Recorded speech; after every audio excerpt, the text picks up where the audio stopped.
Oh, you know what I love? Sports. Love sports. Sports. When it comes to Texas A&M. Where are you getting this information? Let me tell you. Welcome to TexAgs. I need to talk a little sports with you, Ags. David Nuño here with TexAgs Radio. Billy Liucci here on TexAgs Radio. Olin Buchanan. We will develop men, we will graduate players, and we will win championships on the field. The best way for us to win is to do it together. Do you realize everybody knows who you are right now? I think we're coming into this year with a new confidence. Schools are like, we're freaking Texas A&M, man. Like, That's about as pretty a throw-catch combo as there is. I saw the safety roll, the slot fade. I knew where I needed to put the ball. You had no other option but one hand at that point. Yeah, man. 50-50 ball, I got to come down with it. You know, if I'm betting on anybody, it's the Aggies.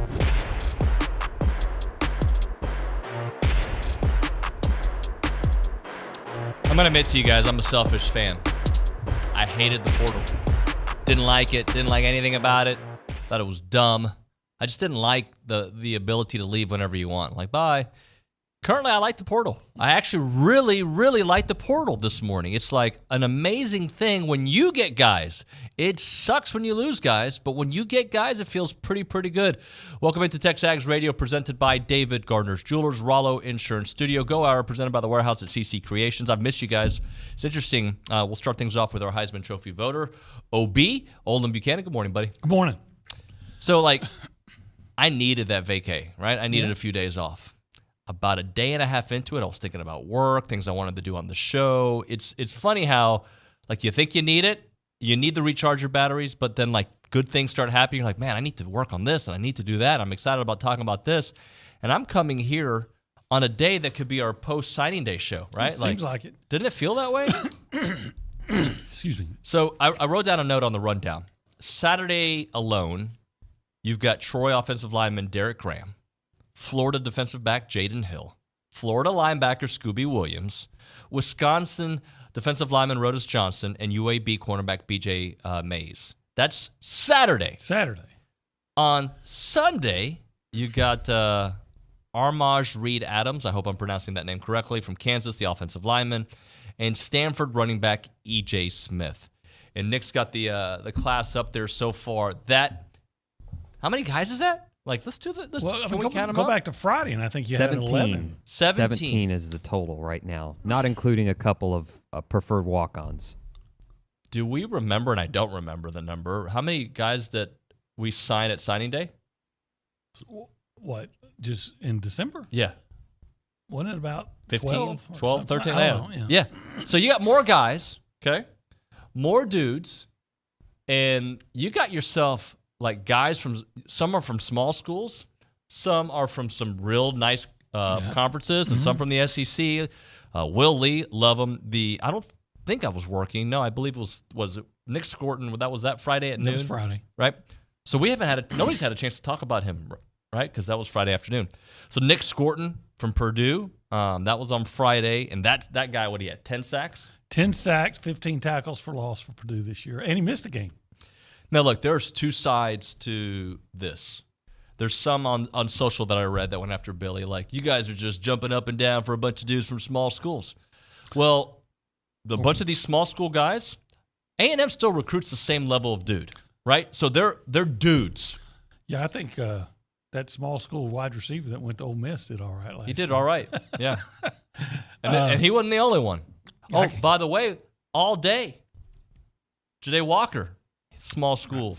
Well, I think you see it, for instance, 2 years ago, was it 2 years ago, 3 years ago, whenever it was, that when Billy Napier went to Florida, he took Osiris Torrance with him as an offensive lineman. So it was turned out to be Florida's best offensive lineman from Louisiana, and Osiris Torrance now starts for the Bills. So, look, some of these guys are going to be for depth. There's no doubt about it. But there's some starters in there, and I'm pretty excited about them. I'm telling myself not to get too overly excited because you still got to, they still got to play. They got to do it, right? But can Scooby do it? Can Scooby do it? I like that. You know, you're more of a Scrappy though, right? No, not at all. Oh, no, I was. But I got to tell you, you're the dude with the green shirt. What's his name again? Shaggy. Shaggy. Yeah, I might have been that. I got to tell you, I've been waiting for this all week. I'm at the basketball game Friday or Saturday, and boom, I'm getting a notification about a guy committing. Wow, and then boom, there's another one, and I got intoxicated on it. I needed more. Isn't that weird? It was such a haul. I need more. I became an alcoholic. Yep. I like that. I needed more. An alcoholic. Give me. Well, isn't that funny though? Like, how many dudes did Jimbo?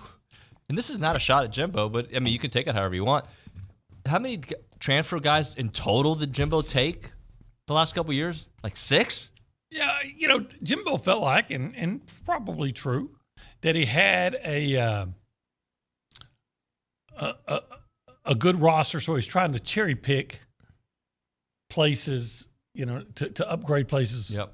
So I remember one year he tried to get Juanetta, I think that was his name, Juanetta Morris, the offensive tackle from Tennessee, and he went to Oklahoma, so he took the other offensive tackle from Tennessee, and I'm already blanking. And turns out he was kind of hurt. They played it, he was serviceable. Sure. Went and got Max Johnson. Wanted Keon Coleman. He did want Couldn't Keon get Coleman. him, So I think he was just trying to say, all right, I got specific and areas. it's brand new. I mean, it really became a brand new thing.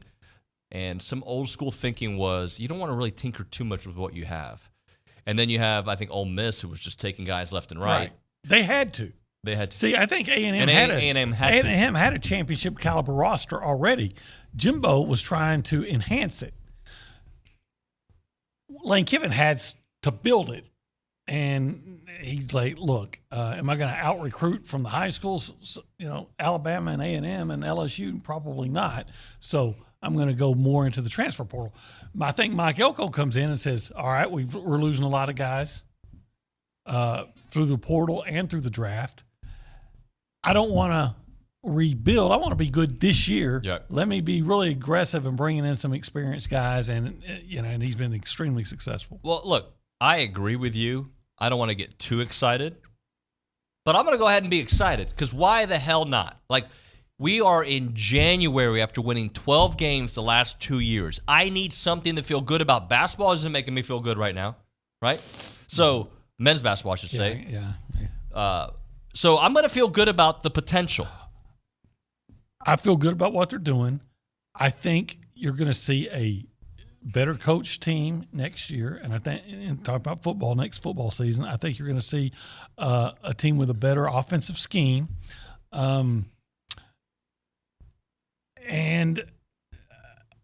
there's with the guys coming back, I don't think A&M got obliterated by the transfer portal guys going out as much as the some in the national media say.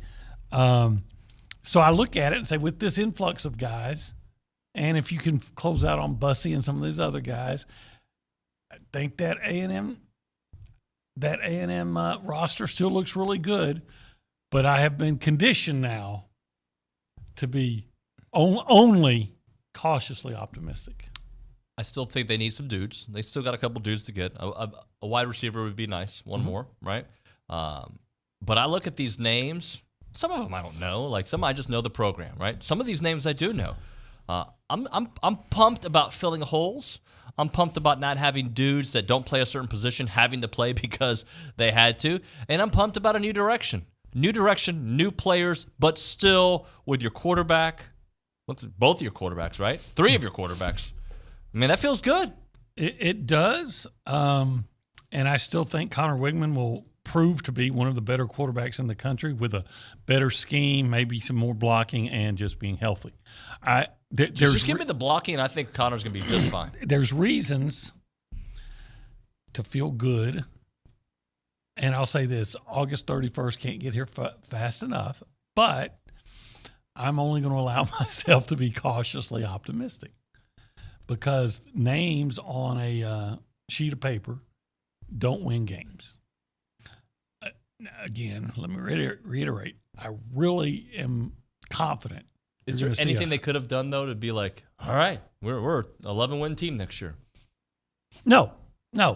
Because you're conditioned to expecting. I'm not going to take anything for granted. I'm going to be Missouri. You're going to show me. Right. By the way, speaking of Missouri, I was, working on some,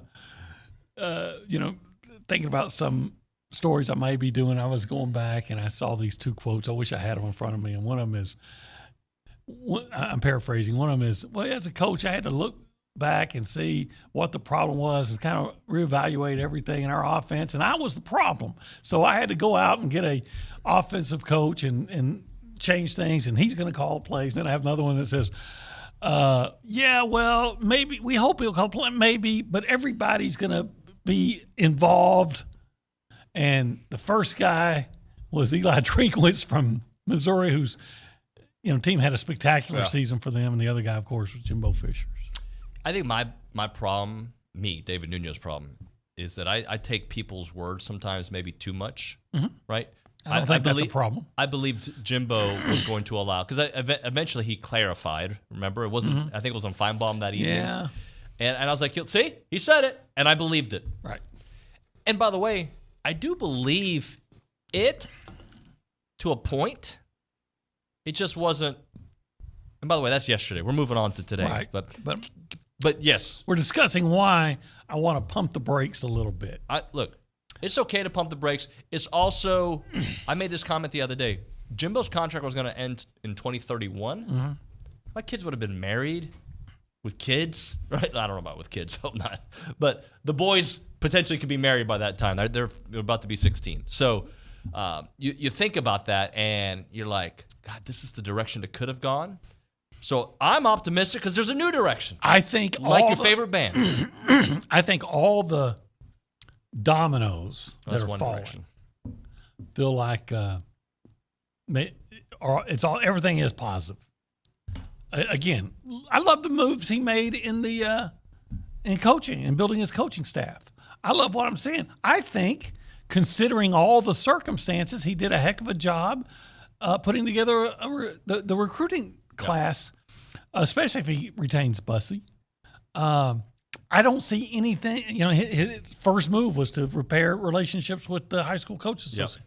I don't think there's anything that Mike Elko hasn't done that's not just a positive step, but a giant step, a significant step in the right direction. So I'm very cautiously optimistic, but I've now been conditioned not to, not open. I'm going to open the presents on Christmas Day, not Christmas Eve. I get it. Let's, for a moment before we check in with everybody, talk basketball. Follow me here on this. Yes, sir. I believe this A&M basketball team deserves a little grace based on history, but I would be lying if I didn't say I'm worried, and I'm super worried. Not only because of the short-term schedule, but because what I've seen with my eyes against good teams. This team has struggled against good teams. By the way, LSU to me is not a good team. LSU beat A&M doing the A&M thing, and that can't happen. I'm sure we'll get more into this, but I thought the second half was the worst half of basketball A&M has played all year. You could say it's the worst game they played all year. Sure. But the second half was abysmal. I mean, you got outscored by 17 at home. But here's the deal: A&M is not a good three-point shooting team. Yet they shoot threes, and they shoot a lot of them. Like at the halftime last week or Saturday, more than half of their shots taken were three-pointers, and they only made 2. They were like 2 of 15, something like that. They're not a good three-point shooting team. Yet, at the same time, they don't have it appears to me, a consistent inside scoring threat. Right. And now, what they've done in the last couple of years, that grace you talked about, Buzz Williams seems to find a way to figure out the best approach and then utilize it. And what they've done the last 2 years is attack the basket and get fouled, make layups, make free throws, and And so maybe as Boots Radford gets his legs back under him, maybe A&M will take off. But here's my thing. Against good teams, Iowa State, they got hot. Mm-hmm. Houston, they lost. But They got Taylor hot. He got hot. You got to win games without somebody getting super hot. You got to have, Wade needs some help. He needs help, and it's not just Boots' help. I was talking to somebody this weekend, and it got me thinking. They not only miss a Q Jackson or a Dexter Dennis on the wings because of the defense, but because it gave them easy buckets. Those guys could run the wing. I don't think they have that right now. They don't have a wing player that gets you easy buckets. I think Hayden Hefner's taken a step in the right direction. It's a different kind of scorer than Q or Dexter. Different. They don't get those easy buckets on the wings anymore, which opened up a lot of other parts of the game. Yeah, and quite frankly, like I mentioned, I think they're challenged inside, right? Yep. LSU, Henry Coleman got 3 shots. 3 shots. Now, I wonder how much of that was A&M somehow got out of sorts. But LSU wasn't getting a lot of scoring inside, but they're throwing out 6'10" and 7-foot guys.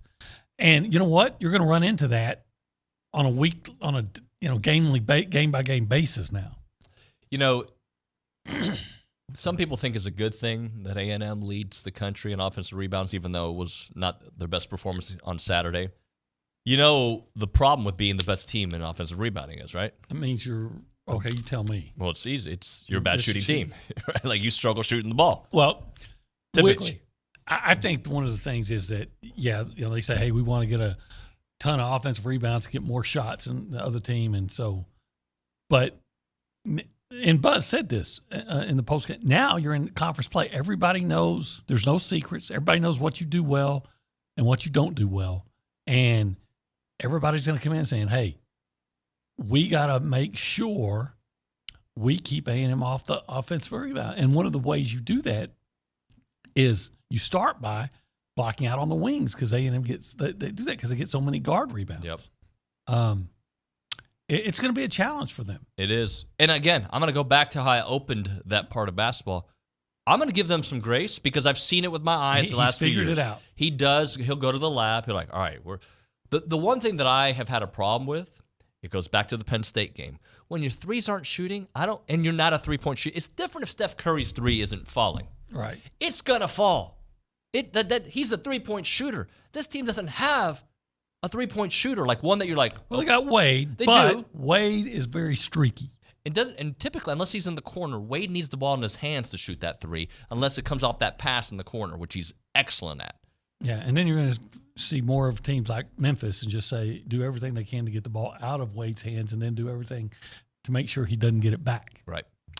Let's, if you want to be part of the conversation, we went long there. If you want to be part of the conversation this morning, you can call us on the Brian Foley Law Hotline. That number, 979-693-1150, or you can text us at that same number, 979-693-1150. We go behind the glass and say hi to Nick Savage. Nick, good morning, buddy. Howdy, good morning, y'all. Welcome back, David. Thank you, sir. How Happy you been? to have you back. Good.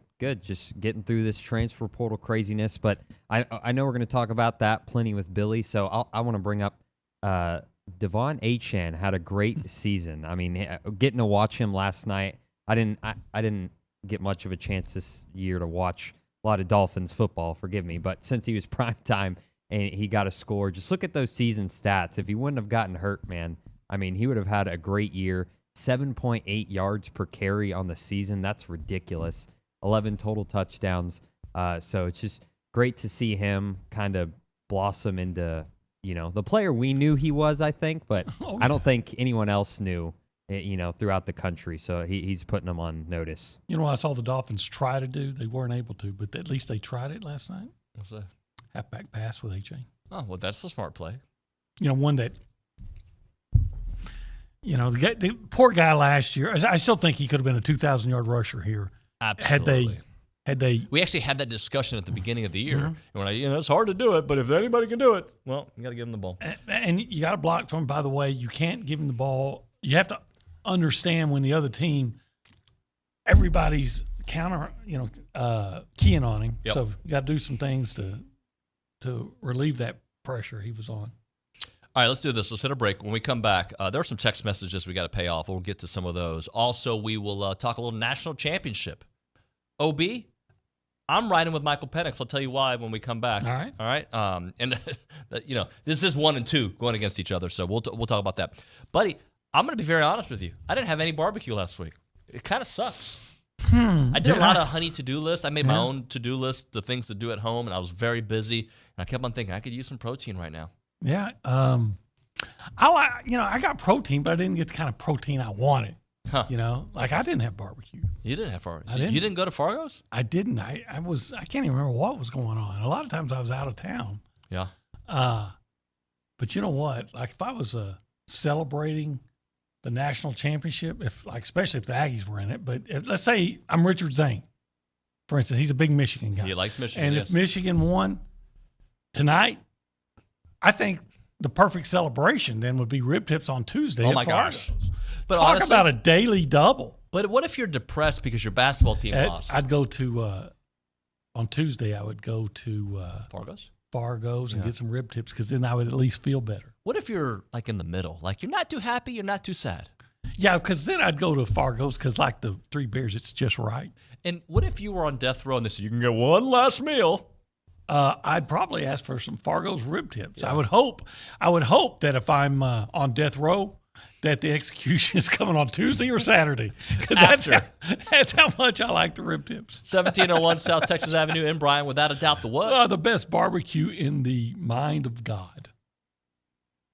I haven't heard that one. That one caught me off guard. That's their trademark. Well, it's true. It's Fargo's.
TexAgs Radio presented by David Gardner's Jewelers, Rollo Insurance Studio, Go Hour, presented by the Warehouse at CC Creations. Maroon never looks so good with Maroon U. Little props for CC Creations. So this weekend, very rarely do I get soccer in College Station. This weekend, ODP was in College Station. It's a thing my kids play in. And there's people from San Antonio, Austin, Houston, all here. And there was a group of folks, maybe 6, 7 of them, right? They were talking about going to CC Creations. All of them were like, "Oh, that's the place you go. You get your shirts there." Like it was cool to see people not from the area, and I don't even think some of them were Aggies. They just knew about the brand CC Creations to go get Aggie gear or whatever sports gear. So, they got everything. and that warehouse is crazy. It is awesome. National championship game before the season started. I picked Michigan to win it all. Okay. I'm going with Washington now, even though my gut tells me Michigan's going to win. So this is going to sound like a half answer, and I don't mean it that way. Obviously, Michigan has the tougher defense. They're undefeated. So is Washington, but I think they had the tougher schedule than Washington. I just think Michigan's a better team. But I ride with quarterbacks that play at an extreme level. Everything Michael Penix has had to do this year, and even last year, this guy rises to the occasion. If he played in the SEC, he'd be your Heisman Trophy winner. Jaden Daniels was amazing. He deserved it. I would have voted for him. You voted for him. But what I'm watching from him in the playoffs, what I've seen from him this year, that guy rises to the top. And for Richard Zane's sake, I'd like to see Michigan win. But it's hard for me to go against a quarterback playing at that level. And I think that, and also Kalen DeBoer, it's just all he does is win. Washington's been a very exciting team. I can see why a lot of people are high on them. I'm going with Michigan. I think Michigan is better in the offensive and defensive lines. I think Michigan's going to control the line of scrimmage. I think they're going to be able to run. I think Texas could have beaten Washington if they had just run the football. Yeah. So I think and Michigan will. Yeah, I think Michigan's going to run the football. I think Blake Corum's going to have a big game, and I think that Michigan pass rush is going to be effective, even though Washington's one of the better pass protection teams in the country. And I think Penix is going to make plays. I do, but I don't see him scoring in the mid-30s against Michigan. So Washington has got a worse defense than Alabama. We'd agree, right? Yeah, and they threw for like 220 on Bama.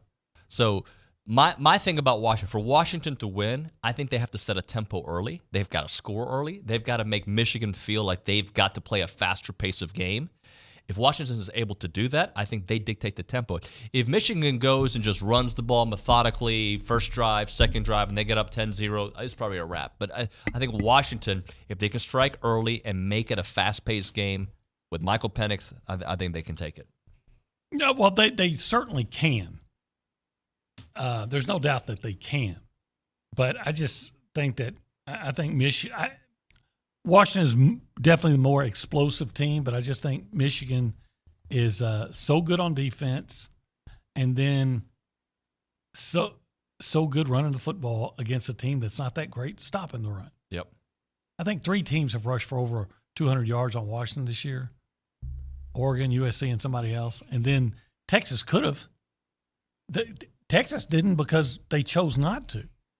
And by the way, Dylan Johnson, I guess, is out. You know, he's the guy that hurt his foot at the end of the and that's their best running back. So I'm assuming he's out. But I wouldn't say there's no way Washington's going to win the game. When you have a quarterback that's hot and good receivers and an explosive scheme, they definitely have a not just a chance, but a good chance. But I always go to the team that I think can win at the line of scrimmage, and I think that's Michigan. If Jim Harbaugh wins, is he more likely to go to the NFL, or if he loses, or does it not even matter? I don't think it matters. You think he's going? Yeah. San Diego? I think he's going to have his pick of a lot of places. San Diego, the Raiders, New England. I don't think he'll go to San Diego. Oh, sorry. Yeah, I'm sorry. The Chargers. In my mind, they're still San Diego. Me too. Although I would move them to San Diego. But you know what I would do if I was him, because I'm a petty person this way? I would wait for Michigan to offer me a contract. Didn't they already offer him a ridiculous but they're going to come back. Even better. And I'd say, you know what? why don't you guys just give me a pay cut like you did 3 years ago? And then say, I'll just help you out. You don't have to worry. I'll give you the pay cut, and I'm going to head on to the Raiders or the Chargers or the whoever else. If he leaves, Commanders, who else? Sherron Moore, you think gets the gig, or do you think they actually go for a Brian Kelly or a big name? That's a heck of a question. I would love it to be Brian Kelly just for all the reaction and chaos. What would LSU do? I mean, LSU's one of the big dogs. They can go get who they want. Yeah, they'd find somebody really good. Jimbo Fisher, maybe. Would that be amazing? And what if he wasn't stubborn there? I think I think they might have the same kind of reaction that the Aggies were having to Stoops. But you know what? To me, it makes sense. I mean, but because didn't he coach them when Harbaugh was suspended? Yeah. So he's coached them to wins. I think they'd quote probably just won a national championship. Yeah, I think that'd be the way to go. Yeah, I agree with you there. I would like for all the stuff you just mentioned for it to go be Brian Kelly though, because just for the chaos. The chaos is fun. It's fun when it's not your team. Yeah. When it's your team, it sucks. And then you think, well, if that happens, do certain guys start jumping off the wagon at LSU, so recruits and things like that? I actually don't know how this works, though, because I know that the portal opens up when a coach leaves. Would it open up again now for them? I don't know, because... Or would you wait for the spring?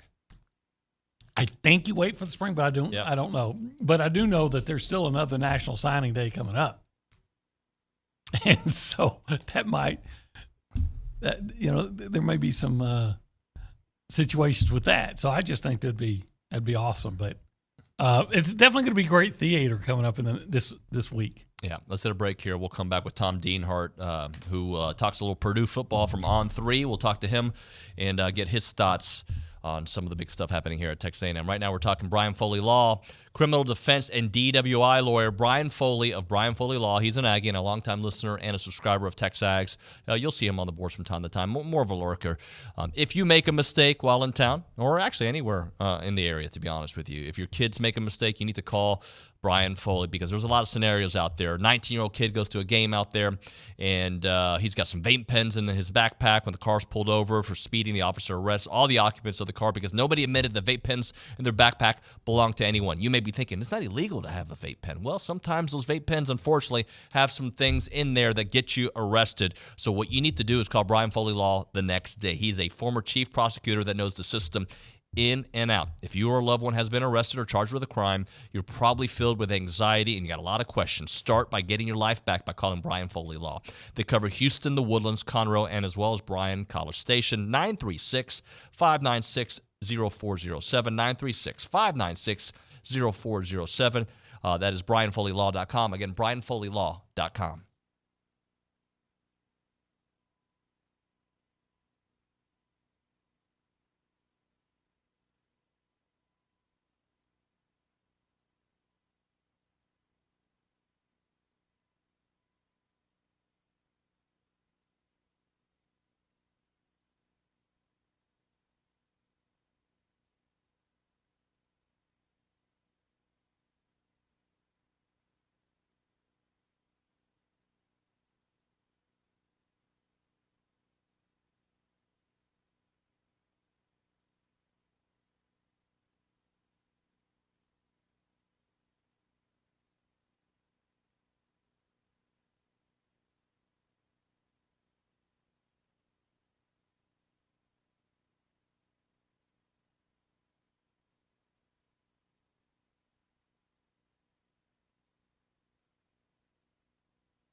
All right, we're back. TexAgs Radio, presented by David Gardner's Jewelers, Rollo Insurance Studio. David Nuño and Olin Buchanan here during the Go Hour, presented by the warehouse at CC Creations. All right, so we know Nic Scourton because he's from the area, but I don't think we followed him very closely, OB, at Purdue. We saw some things, and I know Bronny kept us up to date with that. But let's talk to somebody who knows it firsthand. Tom Dienhart, Purdue football for On3, is joining us here on the Brian Foley Law Hotline. Tom, how are you, sir? Doing great. Thank you for having me. Olin, nice to see you, and thanks for giving me the invite last week, buddy. Well, thanks for coming on. Tom and I were co-workers at Rivals for 2, maybe 3 years. I learned so much, great respect, and so what Tom tells you can about Nic Scourton, you can take to the bank. Take it to the bank. So about that. Tell me about Nic. We see the splashy numbers getting to the quarterback. Just tell me what kind of player he is, down to down, the kind of dude he is. Just kind of give me your perception of Nic Scourton.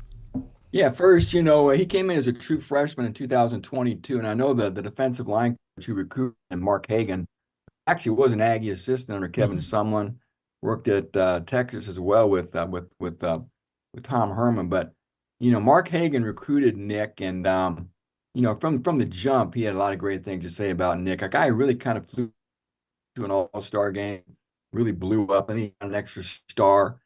And got to campus and did a little freshman. Well, last year, guys, he really blew.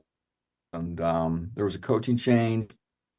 Ryan Walters brought in a new defense. It's a 5-man front, and they get on the outside linebackers. There's a Fox and a Buck, and that's the role Nic Scourton played last year. And boy, the job was basically just to get upfield and get after the quarterback. And Nic Scourton did that, and then some guys led the Big Ten sacks, as you know. And I guess the best way I can describe him on the field is just relentless. I think the numbers speak for themselves. Like I said, just relentless, an empty the bucket guy, a guy who plays to the echo of the whistle, as scouts like to say, and a guy Purdue is certainly going to miss, and a guy at Texas A&M has got to be ecstatic about getting. So I realize there's always some growth, right? Do you, in your opinion, did the jump that he made from his freshman year to last year, was that about the change in the defense and the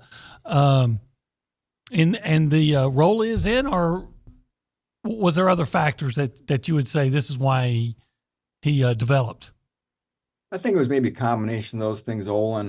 The new scheme, and he was a sophomore, had another year under his belt to get acclimated to college. Again, I think it was a combination of that. It's a defense, like I said, that really features those outside linebackers. And Nic really excelled. And I remember this too. I think Nic's a great talent, don't get me wrong, but there was a guy on the other end, Kydron Jenkins, who was like number 2 in the Big Ten in sacks and TFLs. They were a real yin and a yang, real good 1-2 punch that fed off each other. And offenses could not, focus on either one of those two guys. They both are excellent pass rushers. And there's no doubt that Nic benefited to a degree by having Kydron Jenkins on the other side, drawing attention too. But again, Scourton's numbers and ability to stand on their own merit. And like I said, he'll be a true junior this year. I guess I fully suspect this will be his last year in college. He's going to go right at the NFL, 6'4", 260, 270. And you guys know, you always think about NFL teams. They always want about 4 or 5 things. You want an edge rusher. You want a shutdown cornerback. You want a good left tackle on offense. You want a good quarterback. Those 4 spots, and Nic certainly checks all the boxes as a great edge rusher. Do you think the transition to the end? Look, the Big Ten may end up winning the national championship later on tonight, so a lot of props to that conference. But do you think he makes the transition to the SEC in the same kind of splash that he had last year? Yeah, I think the SEC is always sort of a cut above the Big Ten. Again, like you said, I know they're Michigan, Washington tonight, but the SEC was a little bit down this year. So I think the competition level may be a little bit higher. There's always more athletes, right? In the SEC, it seems like more speed. And so again, Nic will get to judge himself and grade himself and test himself against arguably what is annually the best conference in America. I can't imagine it's going to be a big step up for him. Like I said, he's a true junior. He's a full-grown man by this point, probably 21 years old. And he's got to be psyched, right? I mean, to go to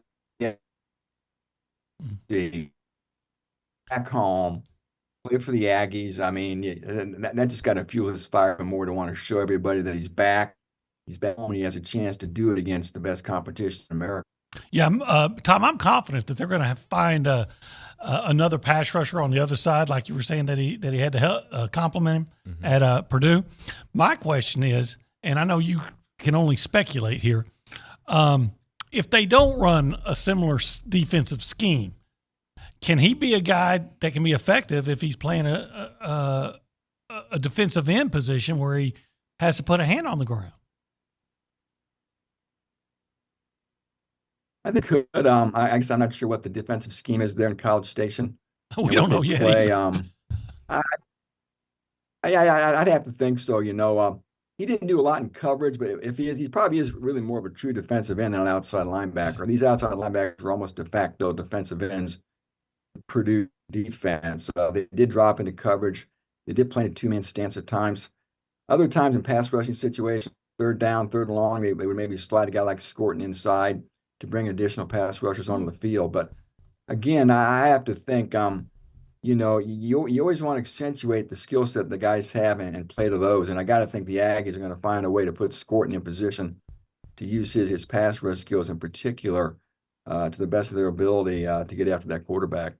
For somebody who didn't watch Purdue, what was their issue this year? Was it on the offensive end, and is that part of the reason Nic decided to transfer? You mean you didn't watch Purdue Boilermaker football this last year? No, I tried not to. Yeah, 4-8. It was a tough transition year. Really early on, the offense played well. Then it stagnated. The defense, if you look at the numbers, the defensive numbers weren't outstanding, obviously, across the board. Again, they were good at rushing the passer. But again, offensively, they really struggled up front. When you got into 3rd and 1, 4th and short to get that push to be real physical. There really weren't a lot of difference makers at wide receiver either to help out Hudson Card, of course, the former Texas Longhorn quarterback. And then defensively, they really struggled on the back end. The line was probably a strong point of Purdue's team last year, to be honest with you. But they struggled on the back end, a lot of injuries, especially at cornerback. And those were probably the biggest issues for Purdue. They did win 2 of their last 3. And they're excited for the future, guys. But I tell you what, their schedule, not to make this a Purdue thing, their schedule next year, tough with Notre Dame coming back on. They've got Oregon coming to West Lafayette State. So a lot of heavy lifting for the Boilermakers as they try to turn the corner into Ryan Walters in his 2nd year.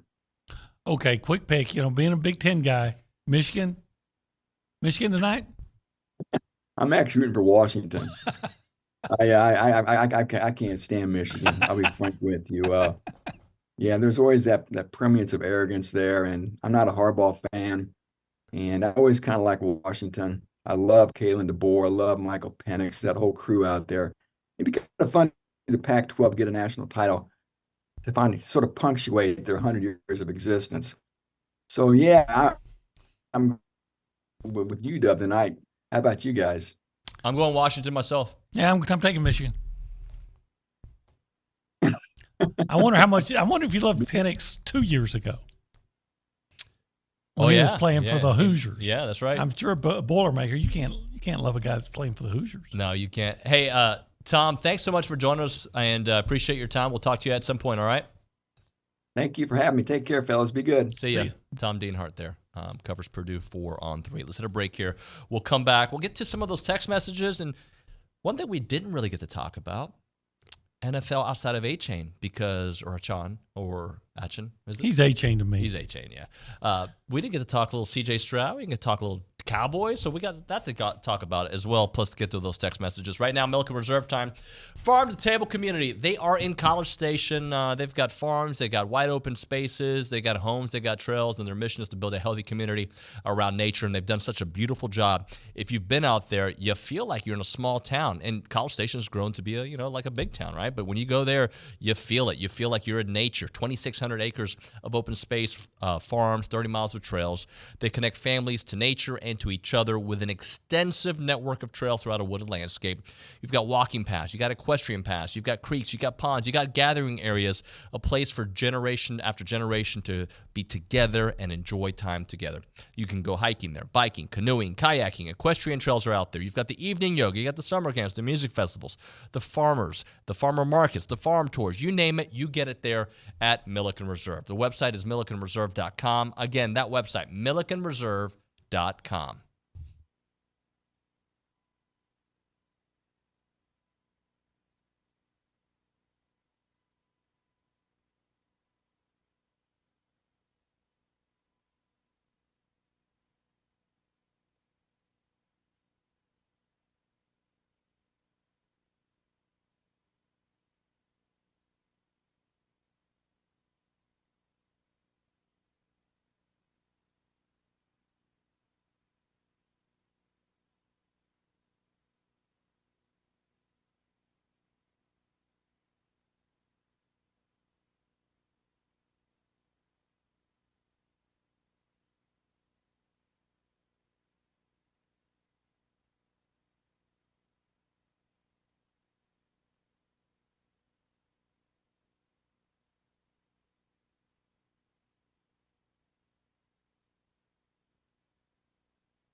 Not an original thought, Obese. TexAgs Radio, presented by David Gardner's Jewelers, Rollo Insurance Studio, Go Hour, presented by the Warehouse at CC Creations. So not an original thought, but it is interesting what I think is happening with the Texans and what I hope happens with the Aggies.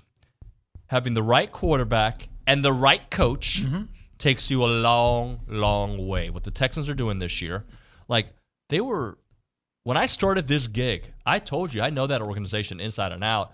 And they were just an embarrassment. Now, some of the same faces are there, but they've done a lot of changes since I left, right? They got rid of some losers, to be honest with you. But they've got D'Amico Ryans, who brought the fan base hope. Very impressive. Right? They've got C.J. Stroud, who, as a rookie, has been phenomenal. So I use the Aggies as my test here. I think Mike Elko brings everybody a lot of hope. Young, up-and-coming coach.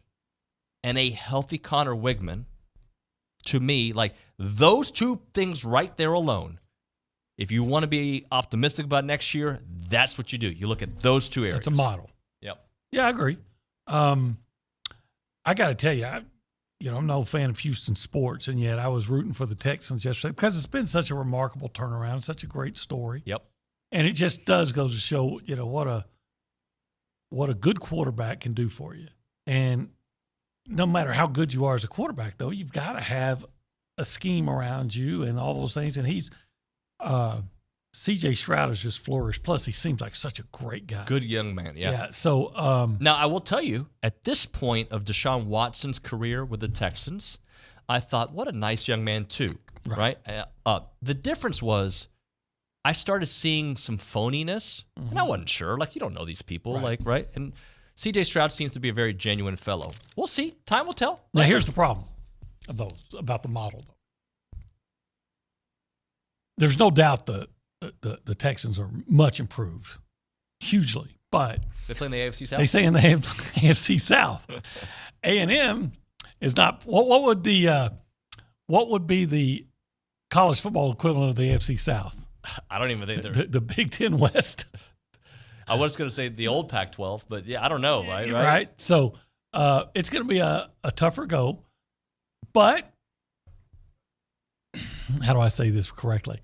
I would think A&M has more talent for its purposes level of play than the Texans have for their level of play. I'm talking about overall, right? And then this weekend they take on the Browns, right? Mm-hmm. And I'm kind of conflicted on it for obvious reasons. Yeah. I love Myles Garrett. Who doesn't? Right? But I don't like the Browns. I don't like that they set the what do you call it? The market for Deshaun Watson. Yeah. Oh, that's right. Deshaun. Right. I don't like. I think what they've done this year is phenomenal. Backup quarterback to third string quarterback. I mean, Myles could be your MVP in my opinion, the way he has played. But all those draft picks that they sent the Texans that helped them get Will Anderson and get a lot of these guys. So I'm not conflicted. I want the Texans to win, but I would like to see Myles Garrett get 4 sacks and for the Texans to win. Yeah, but if he gets 4 sacks, the Texans aren't winning probably. I don't know. We'll see. I won't have a dog in the fight, right? Yeah. So it'll be fun just to watch and see how it goes. But you brought up Deshaun Watson, and what a remarkable, I don't know if I want to call it a stroke of luck, maybe, for the Texans, because it appears that not only have you upgraded at quarterback from a citizen, right, but also from a actual performance standpoint. And would you have done that had you not lost or had you not won that? Lovie Smith not gone for the win. You would have probably taken Bryce Anderson. And then where would you be? Right.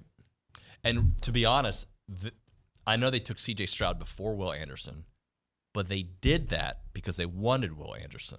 Oh, they did. They wanted both, right? So yeah, they had to do that plan. They navigated that perfectly. They did. I mean, I have to. You have to be impressed at what the Texans finally getting out of their own way have started doing and building that team. I think they've got a good coach. They've obviously got a good quarterback, and they've done some really good things in the draft to, just upgrade the overall talent. You're conditioned to not get too optimistic when it comes to Aggies. What about your Cowboys in here in about 30 seconds? Optimistic, but not overly optimistic. Feel pretty good, but the defense is still opportunistic, good pass rush, but vulnerable. And I don't know, McCarthy will do something stupid to put games in jeopardy.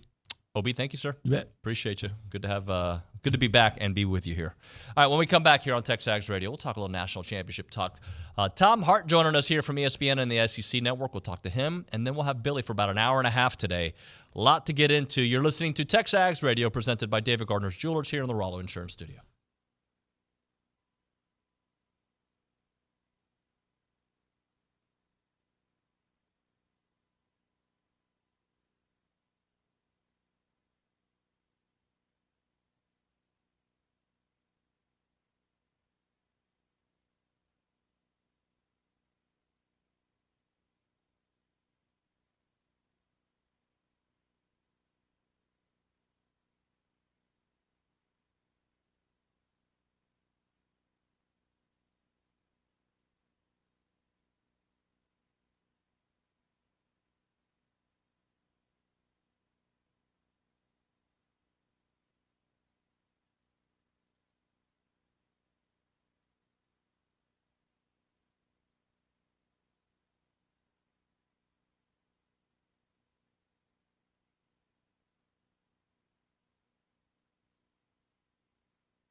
All right, we're back. TexAgs Radio presented by David Gardner's Jewelers, Rollo Insurance Studio. Let's talk a little national championship and some of this transfer palooza stuff happening here on campus. Basketball to get into with Tom Hart here on the Brian Foley Law Hotline. Tom, good morning, buddy. How are you?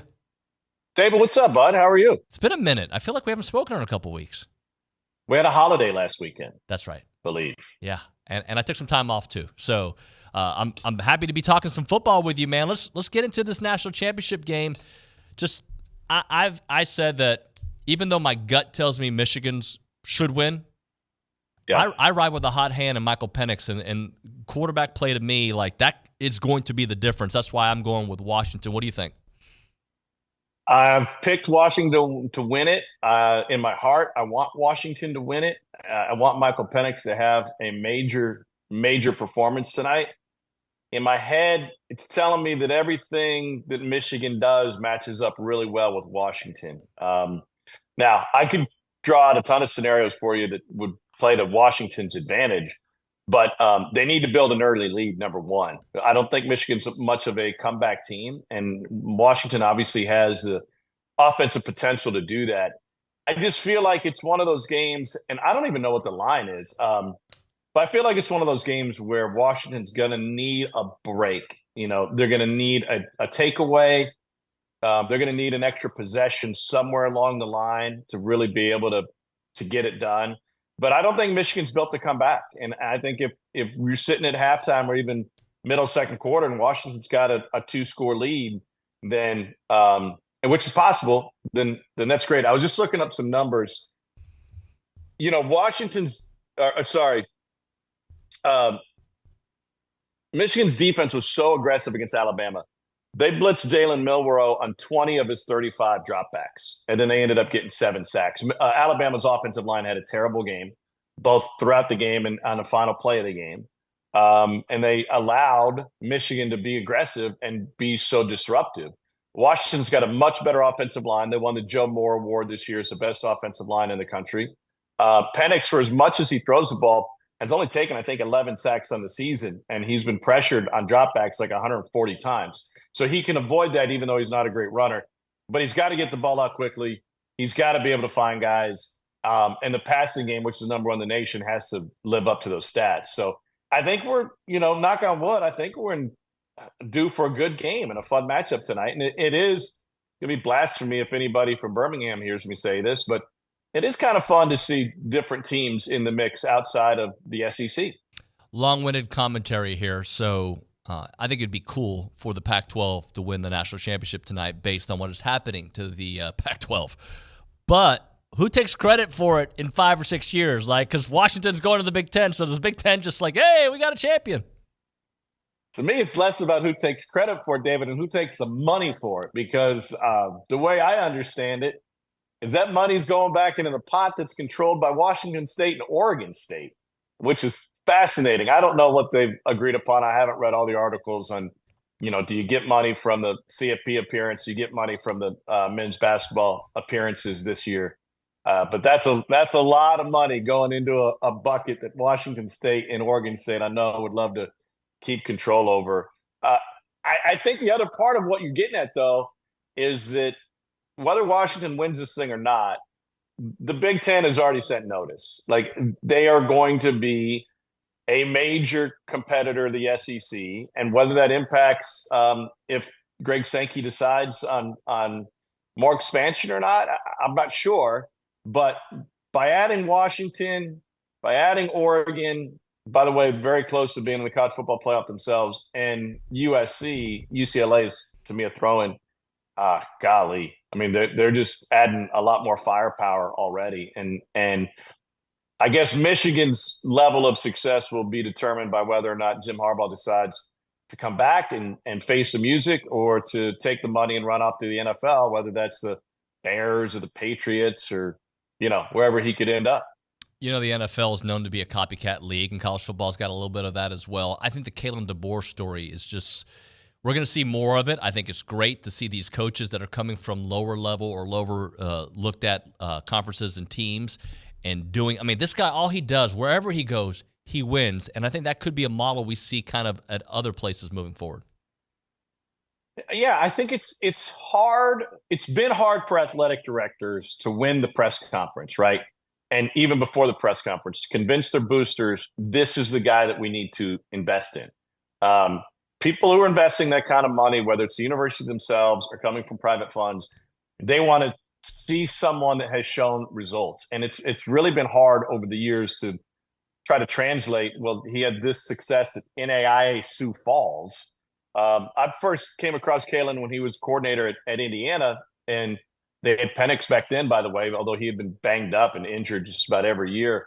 And he struck me as a guy that doesn't really get bothered by much or wowed by much. Like, are you going through the bus rides of NAIA? Like, you don't want for much, right? You just want to coach ball and win games. But to me, the secret to his success is the guys on his staff, both coordinators especially and others.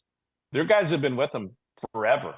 Back to those days riding vans around NAIA to try and win football games. So when Alabama came calling on his offensive coordinator this offseason, not only was he loyal to Kalen, but they had previously devised a system where those guys are getting paid a ton of money at the University of Washington, probably more so than most people would expect. So they were almost impossible to pry away from. Saban couldn't get his OC. He stays there, directs the number one passing offense in the country.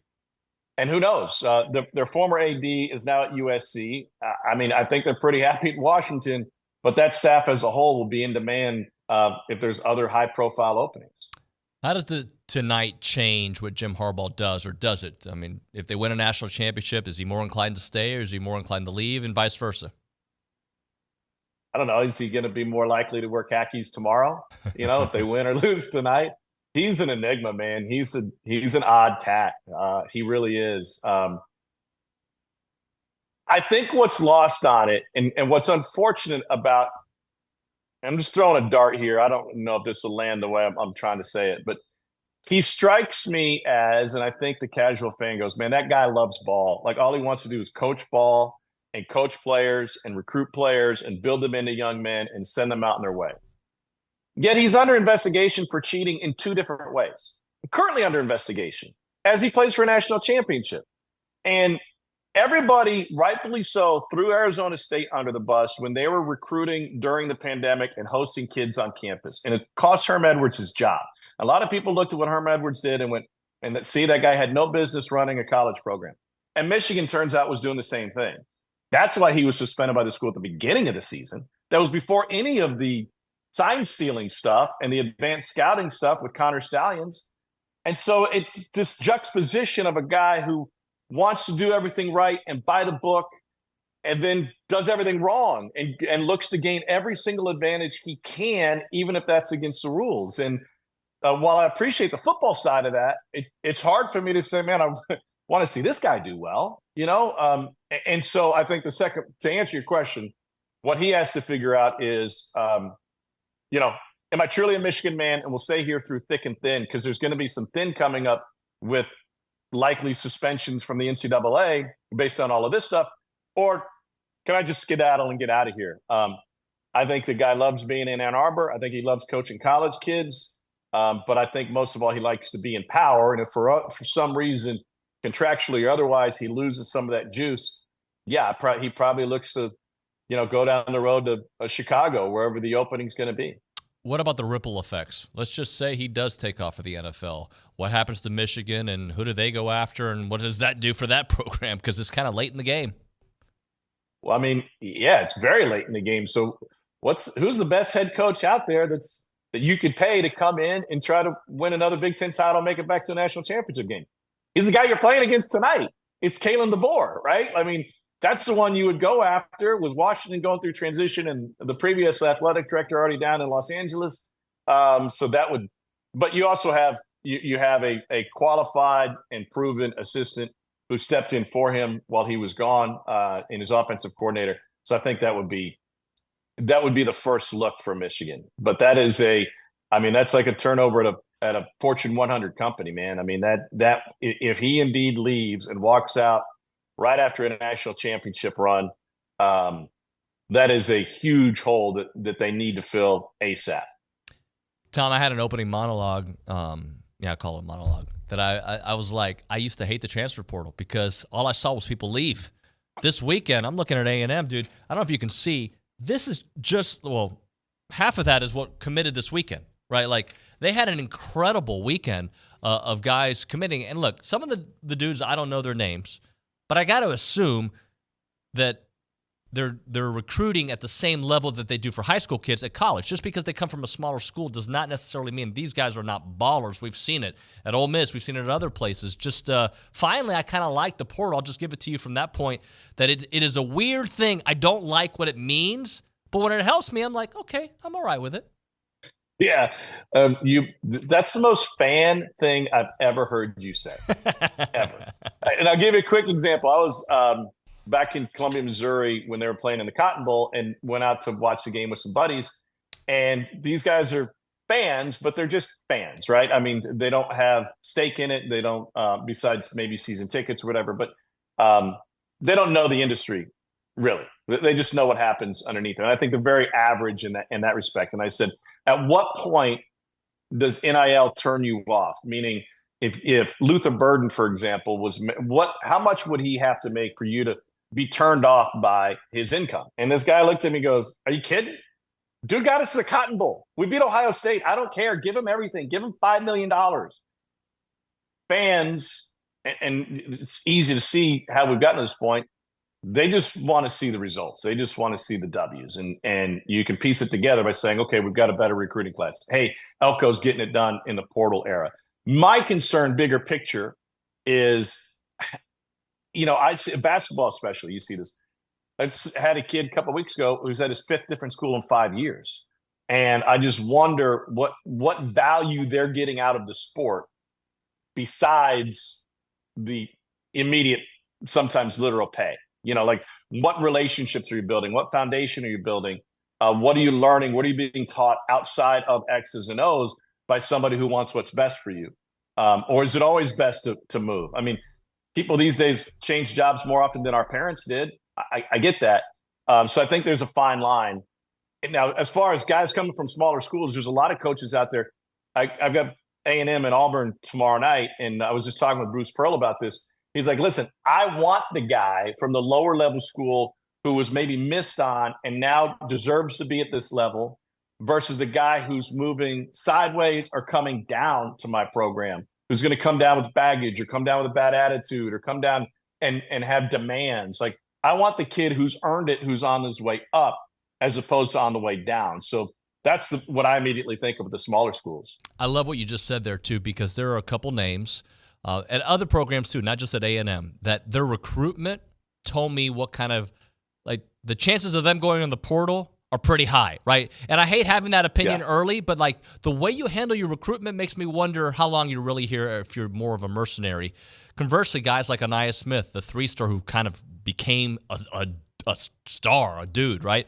Like, those guys, that's the one I'm excited about when they enter the portal. Not for Eric Musselman. Yeah, listen, you're all over it because Eric Musselman did a study after he left Nevada when he got to Arkansas, maybe his 1st or 2nd year. He had a couple of recruits that were, very demanding when they came on their visits and, wanted to be taken to the fanciest steakhouse and stay at the fanciest hotel and charged a bunch to room service and this and that. So he called up his secretary at Nevada. They went through all the numbers and he found a direct correlation. This is wild. In how much you spent as a recruit, you and your family spent, an inverse correlation to how productive you were as a player versus expectations, right? If you're a diva when you come on your visit, it doesn't result in that paying off and you turning into an All-American. It just means that you want stuff given to you versus earned it. And he's like, those are the guys that didn't want to work for it. Those are the guys I had discipline problems with. Those are the guys who weren't great teammates. And those are the guys who we had high expectations for that didn't deliver. Because you come in and you just come on a visit, want to make sure it's the right place for me. Totally different. And I think that's kind of, we're obviously generalizing, right? It can't be perfect across the board, but I think there's something to be said for it. Isn't that the interesting part, too? Because a coach's job is to get the best talent he can, right? But as we learn here at A&M, sometimes that best talent doesn't mean best fit. So getting the best fit at the highest level should be the aim. And that's what I think Elko's doing. And it's really hard for those guys. It's really hard. Take Kentucky, for example. This past season, they went out and got the best quarterback that was in the portal in Devin Leary. Devin Leary, and I don't mean to say that they didn't do their homework, but I don't think they put enough value on the fact. And I'm sure if you bought Mark Stoops one of his bourbons, he would admit this. They didn't put enough value on the fact that he hadn't run a system as complicated as theirs.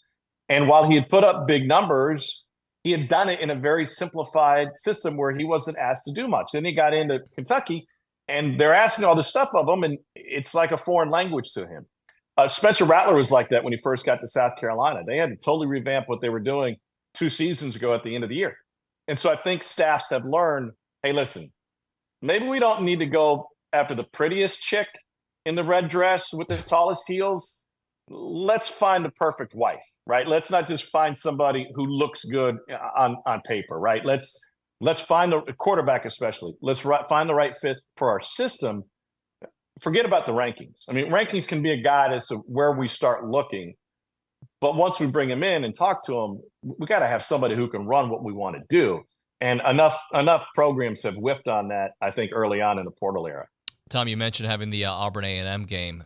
Buddy, A&M's not sneaking up on anybody anymore. What's your opinion? Yeah. What's going on? Is it the fact that Boots isn't kind of Boots yet, and everybody's here to stop Wade Taylor?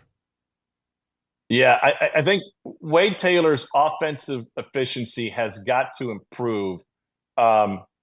He's got the lowest offensive rating for the highest usage of most of the key players in the league. And that's obviously a byproduct of the injury situation and what Boots has done and what Boots has wanted to do.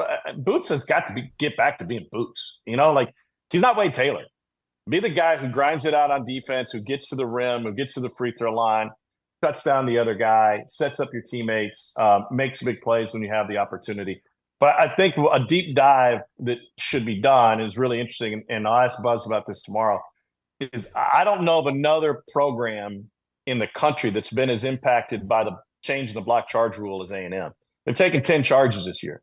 Every game you can point to 2 or 3 instances where that defense was set up to take a charge, to end a possession and get the ball back, or turned into a block. Officials, because the rule changed, they're not calling charges this year.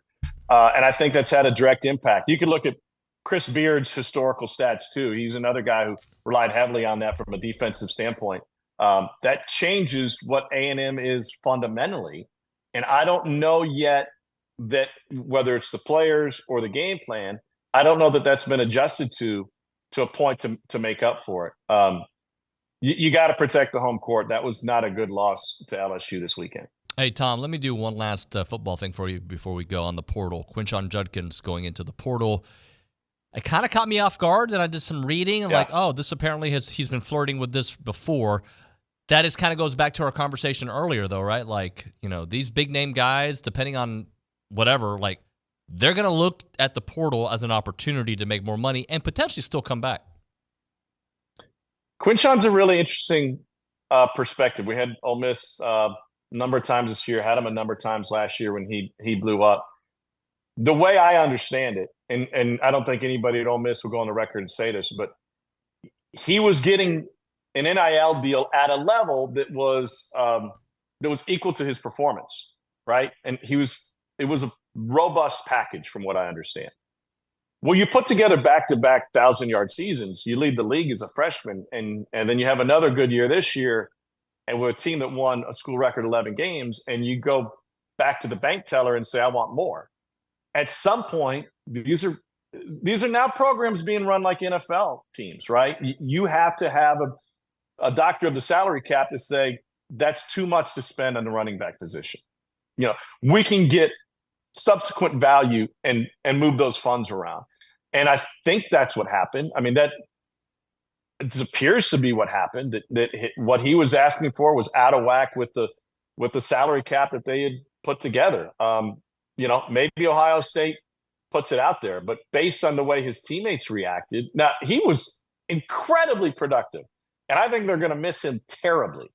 But the way Jackson Dart reacted to that made it sound like, you know, that dude's out for number one and not out for the team, and we don't mind to see him leave. And what has the NFL taught us? You said copycat leagues earlier. It's for a while it's gone college up. Well, NFL down suggests us that running backs have been overpaid historically, and you can save some money there, because it's plug and play with a lot of guys. I don't know if that's accurate at the college level, but it seems like Ole Miss is going to have to try that out. Appreciate you, brother. Thanks so much, man. Great to see you. Good seeing you, too. Take care. Tom Hart there on the Brian Foley Law Hotline. We'll come back with Around Aggieland. Kay Naegeli will be in studio, so we'll chit-chat with her.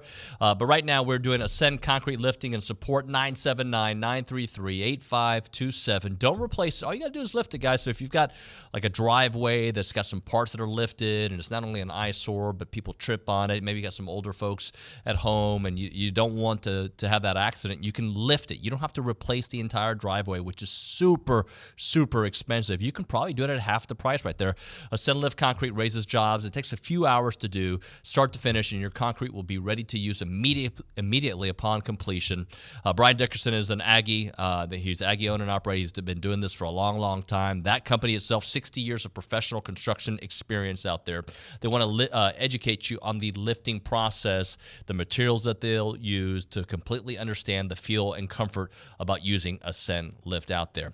Their service area is local, state, and nationwide. So wherever you're listening to this show, they'll take care of you. They'll make the drive out there. 979-933-8527. They can raise and stabilize any form of concrete.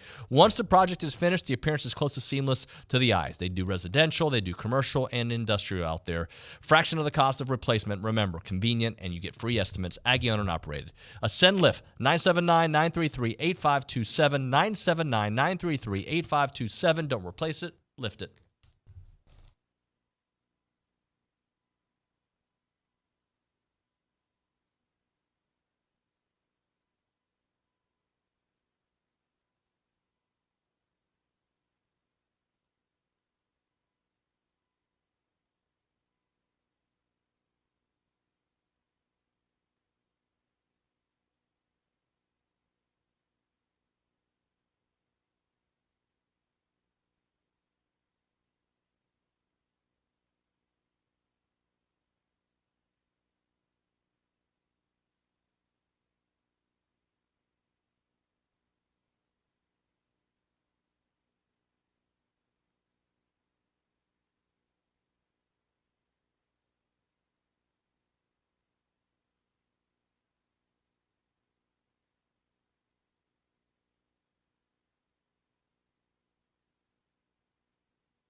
Transfer Palooza, that's what I'm going to call it this weekend. TexAgs Radio, presented by David Gardner's Jewelers, Rollo Insurance Studio.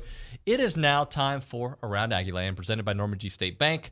Norman G. State Bank, rock solid banking, the website, normangstatebank.com. And with that, we have Kay Naegeli. Good morning, David. Long time no see. Been a minute. I know. I saw you. Oh, you were watching? Were you actually? Yeah, I was. In fact, I was at the gym. Sorry. And I'd have it on, and people would stop me and like, "Oh, you're not working like, where today? are you? Yeah, what are you doing here? Like, who you know is this girl just hosting the show? Sometimes I take it. No, you did a great job. Oh, thanks. Yeah, it was fun. I was getting Laura on was really cool for me. So I was really excited about that. We had filmed that the day prior, and so I was more nervous for that than anything. Weirdly enough, so. And I knew, Mike Elko was he was going on a heater, so it was just overall a good weekend. So let's get to that weekend. Let's talk some transfer portals. So Mike Elko has been on a heater since Thursday at noon. Texas A&M has reeled in 11 transfer commitments, and then based on Mike Elko's little Johnny tweets he's got going, one has yet to be announced. We're still waiting for one more name. So just to run through all of those 11 names. Purdue defensive lineman Nic Scourton started all of this off on Thursday. Next up was San Diego State DB Marcus Ratcliffe, Cal Poly DB Donovan Saunders, Troy wide receiver Jabray Barber, Troy offensive lineman Derek Graham, Florida DB Jaden Hill, Florida linebacker Scooby Williams, Wisconsin defensive lineman Rodis Johnson, UAB cornerback BJ Mays, Kansas offensive lineman Amarje Reed-Adams, and then lastly, Stanford running back EJ Smith. So if those names, I'm still getting used to all the names. I mean, we're going to have a lot of roster management to keep up with, but heck of a haul by Mike Elko and company. I mean, you talk about just a game-changing weekend. I mean, this could be pretty significant for the program moving forward. Now let's talk some basketball. Unfortunately, we'll start positive. Can we do positive, please? We'll start positive because the women's team had their first SEC win yesterday. They bounced back from their season opening loss as they beat Auburn yesterday, 66-44 at Reed Arena, and they improved to 1-1 on the SEC, and then 13-2 overall. Janiah Barker had a big day with 13 points and 10 rebounds with also a pair of steals. And then AC Aisha Coulibaly, also she was a transfer from Auburn. She got to face her former squad, says that it was an emotional game for her, but it was cool to see her. She led the Aggies with 14 points. So it was cool to see that happen. And then they will take on Kim Mulkey's reigning national champions, LSU Tigers, in Baton Rouge on Thursday. That'll be a good one. I'm excited to see them take on an opponent of pretty good caliber. Well, hey, LSU men's beat us, so why not beat the women? Yeah. See, it's payback, you gotta, things don't always go your way. You gotta have Steven, you gotta balance it. Yeah. Speaking of men's basketball, a season low 25.4 field goal percentage was troubling for the Aggies as LSU took the game 68-53 at Reed Arena on Saturday. It was a pretty bad shooting performance. And then LSU also just dominated in the paint, scored 36 down low. They will look to bounce back against Auburn on the road, which Wade Taylor says he thinks is the toughest team in the SEC on Tuesday, tomorrow night at 8 p.m. So make sure to catch that action, and hopefully the Aggies can bounce back. And then hopefully we have a couple more of these little gifts coming up soon. I mean, at some point you expect you're like, how many? Yeah. Well, that's the thing is people are like, I just feel like I need more. But I feel do we? I mean, you're talking about 11 guys in 3 days. Yeah. I mean, and there's still one to go. Crazy numbers. Yeah. It's insane.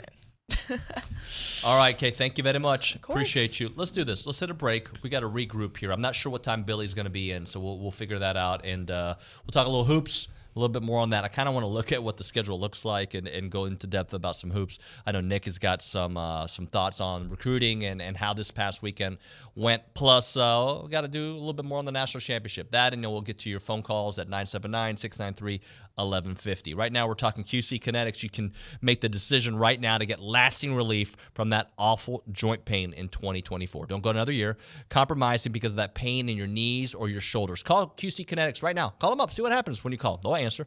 QC Kinetics is the nation's leader in regenerative, non-surgical pain relief. Your body has what it needs to restore and repair that damaged joint tissue, and QC Kinetics can make it happen. They do it very easily. No drugs, no surgery, no downtime. The future of pain relief has arrived, and QC has tens of thousands of satisfied patients all over America. People with back pain, nobody likes that, hip pain, and of course any other pain that is associated with arthritis or injury. It's not a Band-Aid. That's the beauty of it. Like, it's not just going to fix it for a little bit. My mom's gone through a couple things where she feels good for 2 or 3 days. This is revolutionary treatment and get you moving once again, get your life back. It's non-surgical. If this year you decide to fight back against that pain, take the first step now by calling QC Kinetics. Call for a free consultation on the calendar today. It is QC Kinetics, 979-452-6000. QC Kinetics, 979-452-6000. That is 979-452-6000.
All right, we're back. TexAgs Radio, presented by David Gardner's Jewelers, Rollo Insurance Studio. Figuring out what we're going to do for the remainder of the hour as we're kind of moving some parts around. We'll figure it out as we go. But if this would be a great time for you to get your calls in, we can spend the next segment or so hearing your thoughts on Aggie basketball. Yeah, have you lost the patience and the optimism completely? Do you believe in what you've seen in years past, that he'll figure it out? Buzz, talking about Buzz figuring out that offense. We can talk about that.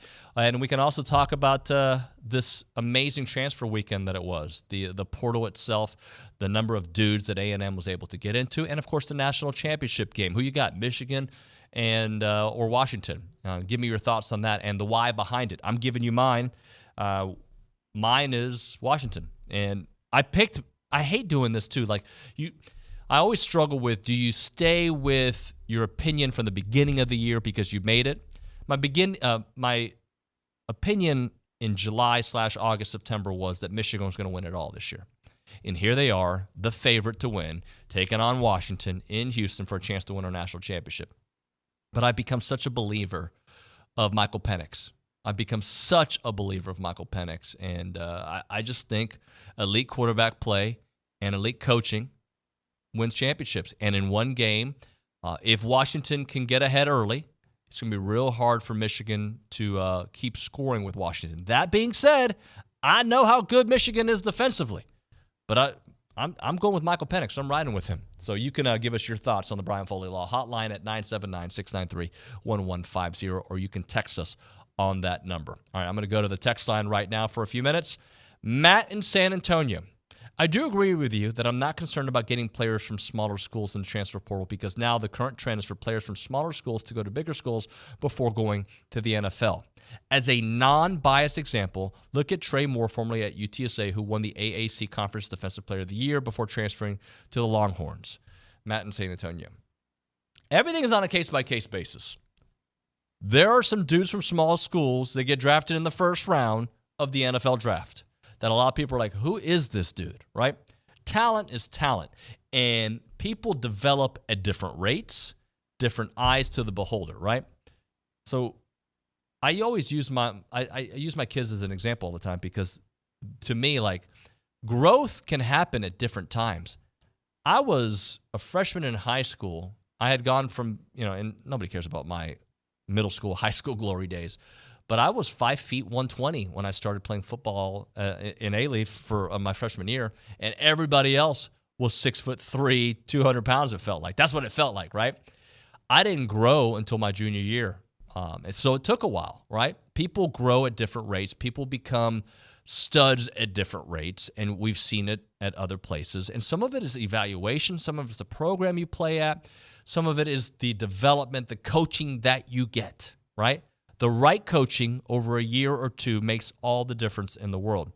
So I don't make an opinion based on where the kid went to school. I like to watch things with my eyes. I also have entrusted, we all have, Mike Elko and his staff to make the right evaluations, right?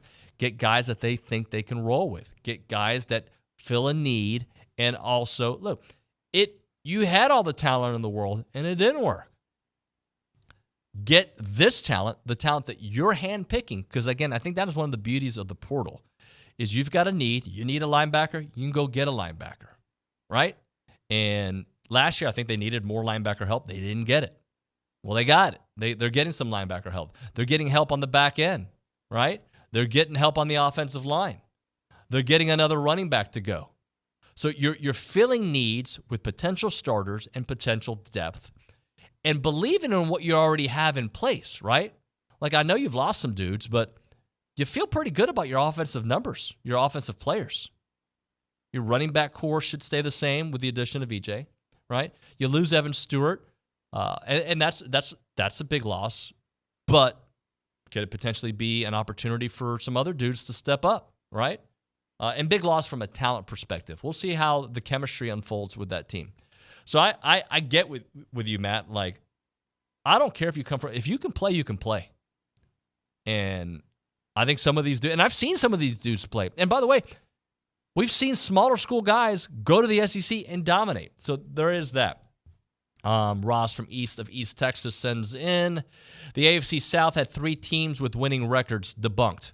And that goes back to the opinion of the AFC South has always been it just is a bad division. And while you're correct, Ross, they did have 3 teams. Sometimes, though, beating up on some of the lesser teams and beating up on each other I don't think the AFC South is the best division in football, but it's not the doormat that it has been. So props to Houston getting their 10 wins, right? Props to the Texans for getting it done. Here's another text here, 325 area code. Is the transfer portal just a new JUCO development and move up? It seems like it has completely replaced the link of the college football chain. Yeah, but it has also become a musical chairs up top. Like, I mean, Alabama's losing dudes. Georgia's losing dudes. Like, Michigan's going to lose some dudes. I assume Washington will lose some dudes when it's all said and done. Texas has lost some dudes. Like, it has replaced a lot of what JUCO is. And hopefully what JUCO becomes is a place to, own your skills, and then you go up. Maybe you don't get to go up as big of a jump as you've seen in years past, but then you make that next move. They've got to figure it all out, though. And there is no reason to believe it's going to happen anytime soon. But I just can't imagine. Bronny always says it's not a sustainable model, yet it's being sustained. It's not being sustained well, right? Like, there's got to be some guardrails, some rules in place. But right now there isn't. Right now is just go in and, right. Nick, do you remember? I was gone for the last week. So I know that, was it Congress got involved and said that you can transfer multiple times until we have another meeting? Did they ever have that other meeting? I don't know if it was Congress, but it was a judge or something ruled that there was a window that allowed players to transfer multiple times or something like that. And then I don't know the ins and outs, but yes, that was recent. Oh, losers on the YouTube page, cool. I like blocking those guys; they're fun. Anyway, the bottom line is, it has to be fixed. It needs to be fixed right away, and but it's not going to be fixed. So you just do what you can. The thing is, coaches in today's world of sports, all right, college sports, I'll say at least, have to evolve with the times, and that evolution is on a daily, yearly basis. It's not just like when the offensive revolution happened in college football that teams kind of slowly evolved. You've got to evolve with rules that are changing, with money that is changing, with a market that's being set. For all those reasons, you have to evolve with it now. There's no I just want to see how this whole transfer portal thing works out. You do what's you set the market, you set the table, and then you evolve as things change. And if you don't evolve, you will be left behind. When I got into media, not even when I got into media, 5-10 years ago, there were some media folks that I worked with that did not evolve with getting on social media and doing some of the extra stuff. And by the way, I haven't evolved that much at it, but they all did that, right? And some of them did not do, and they're no longer in the business. That's the same thing we're seeing in college football. You have to evolve. I think Mike Elko is a great example of that evolution, of what we have seen with that. So there's going to be another evolution next offseason, and you're going to have to keep tinkering with it, and I love what we're seeing. Another text message to go to here. This one from John in League City. Only Michigan and Washington players can now enter or have 3 to 5 days again. Nobody else can enter the window now. I guess that goes back to the comment earlier, if your coach leaves. There is a rule when your coach leaves, though, or gets fired. There is that rule. Remember, A&M players could go into the portal earlier when Jimbo was fired. Jim and Temple sends in, as bad as A&M played at home in the LSU loss, we badly missed Solo, who at 6'7" with length and everything he can do at the basket, injured late in the game earlier in the week. If he did play, could have turned that game around for us. As you recall, without him, we don't beat Iowa State. Makes everyone around him better. He's in the game. Buzz doesn't talk about injuries. I think the Ags would have won if Solo would have played. Potentially he would have played, or they could have had a different outcome. But it doesn't erase what the biggest issue is. The biggest issue is bad shooting. Like, you can get some wins because of just guys that are just good matchups for you. But at the end of the day, if you're not shooting well and your efficiency is not good and you're getting beat at your own game, you're not going to win. Let's go to the Brian Foley Law Hotline. That's where we find Brad, who wants to talk about coaching. Brad, welcome to TexAgs. What's up, buddy? How you been? Hey, Dave. Hope the vacation was well. It was nice, man. It was nice to be home. Glad to have you back. Just wanted to. I know you train a lot in the gym and stuff. I do too, and I think the most important hires and that coaching staff of the football team, and I think going forward is probably going to be your head coach. What will probably be is like a general manager to manage the roster, to utilize your NIL money, and the strength and conditioning coach, and not just lift, but the attitude that the team will carry. You know as well as I do the discipline, the effort, and things that carry the weight room. It carries for the rest of your life. When I discovered it at a young age, your personal life, your career-wise, everything goes along with that. And most of the people that leave the program, and especially the guy they just hired, if you listen to them, you know, they just speak about how it's helped them in the rest of their life and things. So I just wanted you to kind of expound on it. Maybe you can get Tommy Moffitt on when they get settled in, and I think he'd be a great interview. Yeah. But love the show. And guys on YouTube, just remember, subscribe, like, and share. I love it on YouTube. Thank you, guys. I appreciate you. Thanks so much. Good stuff as always, Brad. Appreciate your phone call there. Look, to Tommy Moffitt. So former players, sometimes where you get your information matters, right? And when former players all talk about the importance of the strength coach, everyone I've talked about, because I used to think about, you know, like some people would say, oh, the injury to so-and-so, it's a weight room problem. They're not strong. No, certain injuries are football. What I want to see better is in here. And I do subscribe to a real strong work ethic mentality that people should not coast. Absolutely not coast. And if people are coasting, if people are showing up late, if they're not taking the weight room as aggressively as I want, they're a bad influence on the rest of the culture out there, which is why it starts up top. You need your best players modeling behavior that your young players aspire to do, right? That's got to be the mentality, and it starts with the strength coach. So 100% in agreement with you that the strength coach sets the tone. And I think Tommy Moffitt's going to have, not only are dudes going to get yoked and just play with a different kind of anger and passion, I think the way you start your day sets the tone for the entire day. And if your star players are all in, and you got those Hart players that teams are made up, if those guys are all in, and then your younger players don't want to be left behind, because when the young players are the ones that are leading, they better be super qualified and super mentally fit to do that. You need your established leaders and your established stars to lead the way. All right, I do want to get more into basketball in the next segment. People are asking, is Billy going to be on the show? Yes, he will be on the show at some point today, so we'll get Billy on the program at some point. We'll still open up the phone lines and the text line at 979-693-1150. Again, that number is 979-693-1150. So we're going to do a little Association of Former Students talk. It was an end-of-the-year message. Now it's a New Year message there. The Association of Former Students thanks you to the Aggie Network for your generous support throughout 2023 and all the years that you've really been helping out.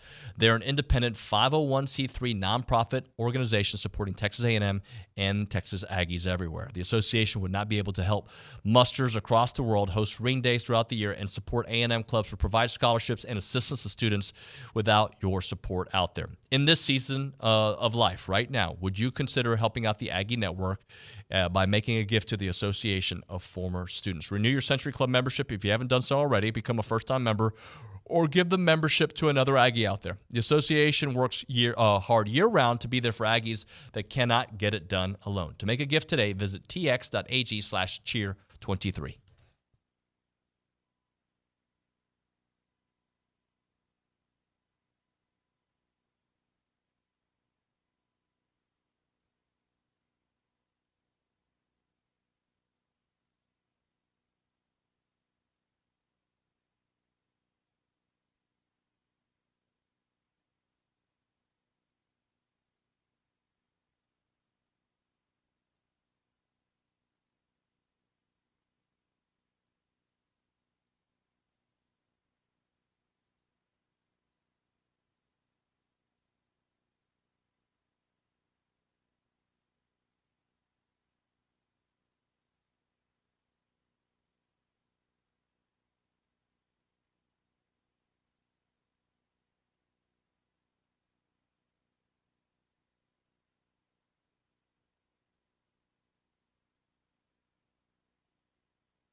TexAgs Radio, presented by David Gardner's Jewelers, Rollo Insurance Studio. Only got about 3 minutes left here in this hour. Hour number 3. We expect to have Billy in at some point. We expect to have Buzz Williams in at some point. So we'll get into some of that. I may even bring Olin back for a few minutes to chit-chat a little bit about the national championship game, try to go a little bit deeper into that. Jim in Temple, already read that one, so we'll go to this next one here. And this is from an 832 number that says, to support your comment on smaller school talent rumored that Gronkowski, the QB for San Diego State, an FCS team going to Northwestern. All right. Oh, he also sends in Dave. David, I met Luke at the Aggie game, 12th man event. What a nice young man, SD Scott. SD Scott, appreciate that. Yeah, Luke is great. I feel bad for him. That's your guy, man. That's your partner when you do the show. I know. I'm just giving Luke a hard time, even though he's not here to defend himself. How was that show? Well, we did one together, I think, while you were before you hit your long break, and then I did one solo last show of the year. It was good. I went and found a lot of your interviews and best interviews of the year and replayed them. So I think it was fun to kind of just look back and listen to all those. I just saw Kay behind you take a picture. I don't know. I randomly. did too. I don't know. What was that all about? I don't know. Oh, interesting. Well, you did a great job too, Nick. I thought Kay did awesome. Yeah, she did. Bronny did awesome. Always. Who else hosted? Dalton and and Richard. Richard, they were great. Yeah, and I was listening to Richard just kind of navigate with Liucci, which was great. Well, the other thing is I've got to give major props to Jason Howell and Ryan Broniger for their coverage this weekend. Again, if you're looking for a reason, hopefully you're already a premium subscriber. But if you're not, I'm telling you, every step of the way, those guys were telling you things, telling you visitors, telling you. And the beauty about our staff, we allow these young men to make announcements on their terms. You'll notice that a lot of times we'll have stuff prepared, ready to go, but we don't, if somebody reports it before we do, that's on them. They want to break the trust of the athlete, that's fine. Bronny, Howell, Liucci, they never do, right? That our recruiting staff is not only the best out there, but they handle it with class. And that's why I think TexAgs has been able to build. So props to those guys for doing great work this weekend. Again, go become a premium subscriber. You would have known everything that was happening before it happened. You'd get intel. It was just, and I saw a lot of people on the thread this weekend that aren't even into like recruiting and the transfer portal, and they were it was suffocating. It was such a good, that's probably not the right word, intoxicating how much information they were getting, and they were just kept on coming back. It was good stuff. All right, hour number 3. Talk a little bit more about the national championship game. At some point, Billy Liucci. I also want to talk basketball and kind of look at like this stretch that's coming up because it's going to be a dangerous one. We'll talk about that and more. You're listening to TexAgs Radio, presented by David Gardner's Jewelers.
All right. We're going to call this the No Hour.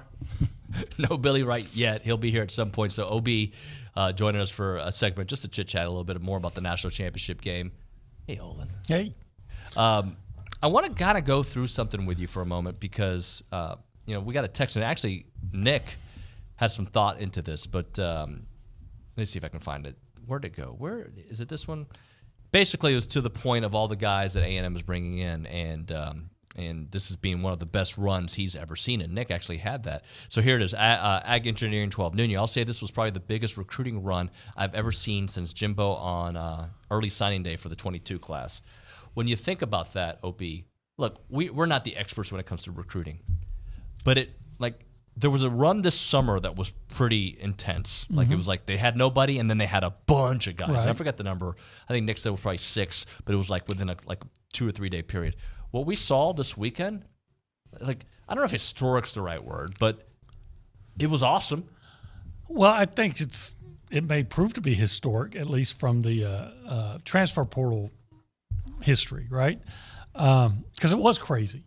Bam, bam. And, you're like, okay, Scourton on Friday, and then you keep adding guys. And I know the safety Hill from Florida. I mean, that's a really good player. So you're getting guys. Some guys are going to be for depth. Some guys are for, maybe starters. And it was one of those things where you start looking at it and think, okay, here's a problem area that's been addressed. Well, here's an area that's been addressed. And like we talked about earlier, you can't help but be, at least for me, cautiously optimistic because there are areas that you feel like you're going to be good next year. But then there are areas that you don't know about, and you're just clicking them off, areas to be addressed. When you're worried about your pass rush because the guys leave, and it's one thing when you get a guy who was a big-time pass rusher in high school, man, what is the potential? But when you got a guy that had 10 sacks at the major college level, you're like, hey, okay, you can plug in this guy and go. A guy like Hill, I don't know how much you need safeties or whatever, but this guy's a good player. If nothing else, he's depth, but he's probably more than that. You had an offensive lineman. Couple, and that's an area that you're concerned about. So you feel like you're seeing a team get better and not, with the high school guys, typically you got to wait a year or two. Look, these guys are going to play. I struggle being rude. I don't struggle being rude like if I'm mad, but I struggle being rude at people's profession, okay? It's hard for me because these people, I believe the coaching staff that was here last year, even though they struggled in many areas, I think many of them were doing the best that they could. But without adding one guy to the offensive line player-wise, I already know that offensive line is going to be better with a different voice as your offensive line coach. Steve Adazio, you had a good run, not here. Right. And so a different voice to me, and that's not a shot. Sometimes the fit, take it as however you want. But a new voice there on the offensive line, Adam Cushing, right? A new voice to me makes that offensive line much better. Plus, you're bringing in some guys. All right, now we got something because to me it was a philosophy, it was a development issue, and guys regressed. And how do you regress? Well, scheme, development, what the technique that they're teaching, maybe the way your message is not being received the right way. For all those reasons alone, adding some guys plus a new coach changes it for me. Yeah, and you touched on the scheme too that Colin Klein's going to bring. So there's all kinds of reasons to feel good about or better about the offense. And A&M has been traditionally good when they've had a really good offensive line. Yep. Right? And when they haven't, they've struggled. And to bring in some extra linemen, and here's what I like. It appears that I won't have to worry, or not worry is the right word, rely on a true freshman offensive line unless he's just a certified badass like Kenyon Green was, right? Right. So you bring in more experienced guys that have played well in college at a high level, not just their performance, but their level of competition. And with a different scheme and a different coach, there's every reason to believe the offensive line won't just be better, but significantly better. And if the offensive line is significantly better, history has showed us that you can expect A&M to be significantly better. Now, does that mean it will be? 100% no. But it, like I said, it gives me, as someone who's starting to learn a lesson, it gives me a reason to be cautiously optimistic. Others may be enthusiastically optimistic, and that's okay too. Was there an area? This is interesting to say this because A&M did excel in certain areas, right? Is there an area, and I can only really think of one, where the position group exceeded not necessarily expectations, but they lived up to what we expected and maybe be? It was defensive line? I think the defensive line. I'll give linebackers. Last year, I was going to say the linebackers exceeded expectations. Yeah. Who knew that you're going to start a true freshman and an All-American, right? A freshman All-American and an All-American. So beyond that, secondary took a step back. The secondary did, surprisingly enough. Offensive line. I thought the defensive line was probably what we expected. We expected that. They were much better stopping the run than we expected. I don't think they were as good at getting to the quarterback as I had envisioned this year to be. And yet A&M was one of the better pass rushers in the country. I thought they could have been better. Well, at that point. Yeah, and I have a theory on that I've worn out all year, is that why don't you have your best pass rushers in the game the majority of the game instead of switching them out every so anyway. But we're still waiting to see what's going to happen with Shamar Turner. But if I got Shamar Turner and Shamar Stewart and some of the other guys that are back, and like Malik Sela, that I think might just take that huge step, and then Corson coming in and Scourton coming in, and some of the other guys, I just think they could still have a really strong pass rush and a really strong defensive line. Did wide receivers take a step in the right direction last year? I think the wide receivers were almost what we expected to be, but probably a little bit less. Because they started off, and Evan Stewart was playing great in the first two games, and he got hurt. Anais is always good. Noah Thomas got hurt. They didn't go to Moose for reasons I'll never understand.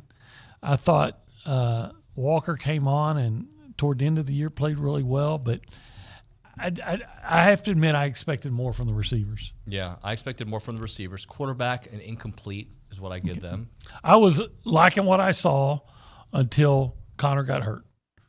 And in that Auburn game, well, you're going to have games. It was a half. You're going to have games where not every game you're going to go out and just light it up, typically. But what I liked about Connor, what I saw was the willingness to throw downfield and the accuracy downfield. I think running backs, I don't want to say underwhelmed me, but I thought they would have been better. I thought they would have been better. I came away thinking they were okay. Yeah. But again, though, the offensive lines, right? How much of that was that?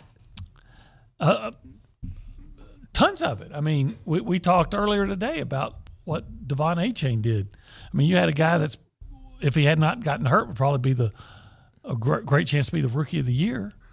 Some are saying he's the best running back in the NFL now, averaging almost 8 yards a carry. Yeah. And, he was just 1,000-yard rusher, and he had to go crazy against LSU to get that. But why?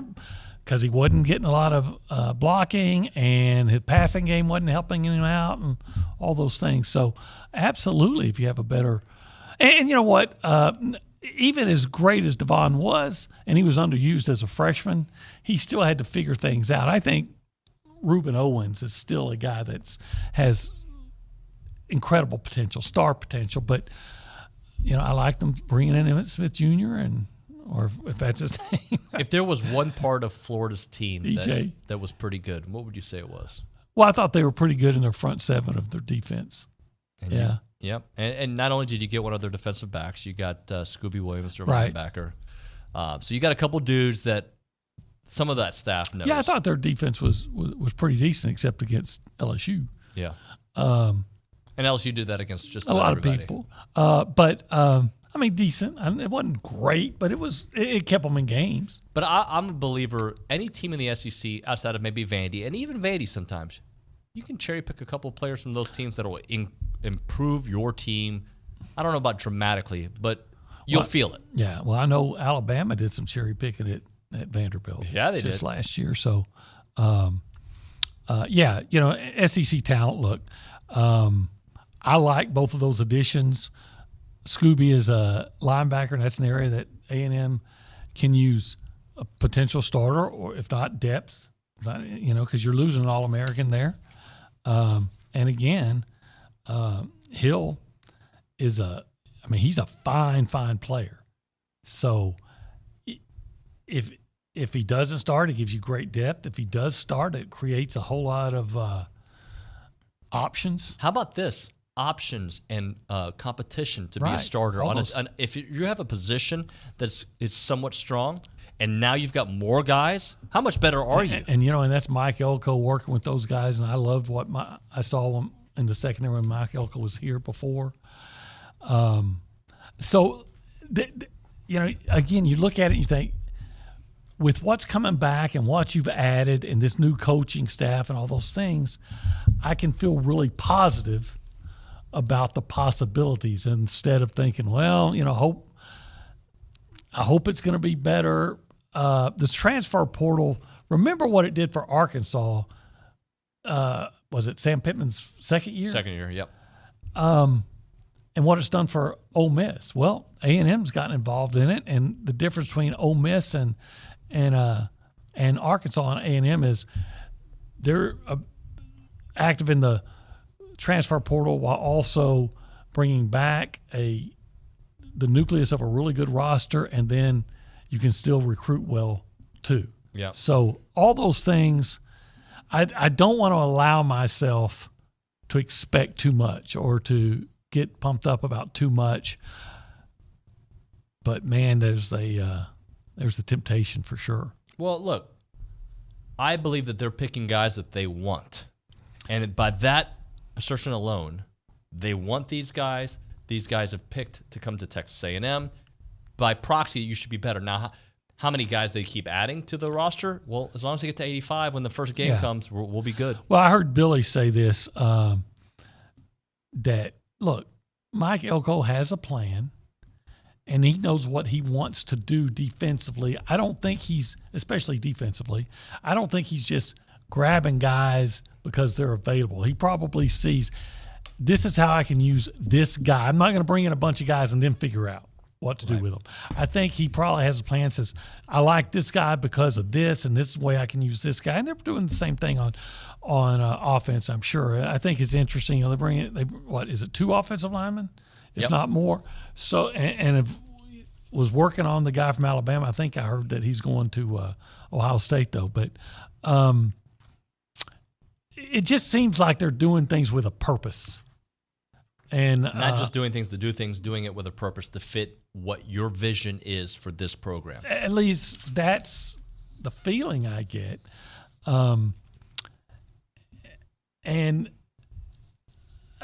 again, I go back to 2022 and all these 5-star guys are on. You're thinking, hey, what's going to happen with it? How long is it going to take for A&M's winning 10, 11 games because of these guys? And it didn't work out. Right. So that's why I tell myself, don't just assume anything. But it's a different coach with a different philosophy and a different plan. And just it looks like I'm feeling like he is just following his plan. And how do you not love some of these additions like Will Lee? See, by the way, everything you're saying there speaks to me. You know me better than most people in this office. Very analytical. I'm very process-oriented, following your plan. And if it doesn't work, then you kind of tinker with your plan. I love having a plan, finding the right ingredients for that plan, and not seeing if it works, knowing it's going to work because you believe in your plan. And I think that's what they're doing across the street. Yeah, I kind of got that feeling too. I do have a lot of faith in Mike Elko. I thought we all know everybody knew he was tremendous in his role here as a defensive coordinator, and what he did at Duke. And so what he can do as a head coach here with more access to better players, and then I don't want to overstate this, but I just think it says a lot is that he got here his first day, and he made 2 big changes on the coaching staff right away. I got a question for you. It's an unfair question, but maybe our audience can participate in this one. On November 1st, if I would have told you from the big 3 sports, and Billy just walked in, so we'll close it with this. On November 1st, if we would have talked the big 3 sports at A&M, who was the closest to winning a national championship, second closest, and third closest, what would you have said on November 1st? Probably baseball. Baseball, then basketball, then football. Right. Today, would you flip-flop football with basketball or no?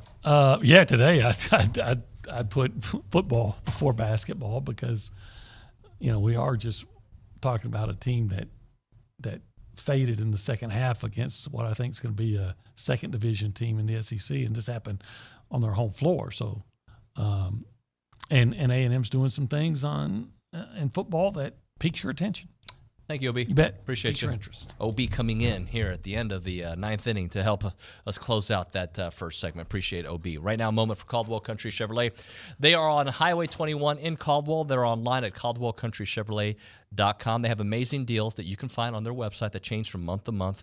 And if you've ever had service done there from Caldwell Country Chevrolet, you're going to be blown away. Like, if you've had it done before, you know that they are top notch. I had a friend call me recently, and he's like, hey, can you give me the number for Caldwell Country Chevrolet? I gave it to him, followed up a couple days later. How was that experience? Top notch. That's what you're going to get. Top notch experience with great pricing and just a great value when you go to Caldwell Country Chevrolet. You want a new deal? You want a deal on your old vehicle for a new car? Well, that's the place you go. You need some service done on your vehicle. They've got complimentary pickup and service there at Caldwell Country Chevrolet. It's not a far drive. We're talking about a 15-minute drive, the very edge of Bryan to the beginnings of Caldwell. Short conversation away, but you'll see the difference when you step on the lot and do business with the good people there at Caldwell Country Chevrolet. Highway 21 in Caldwell, online, caldwellcountrychevrolet.com.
TexAgs Radio presented by David Gardner's Jewelers, Rollo Insurance Studio.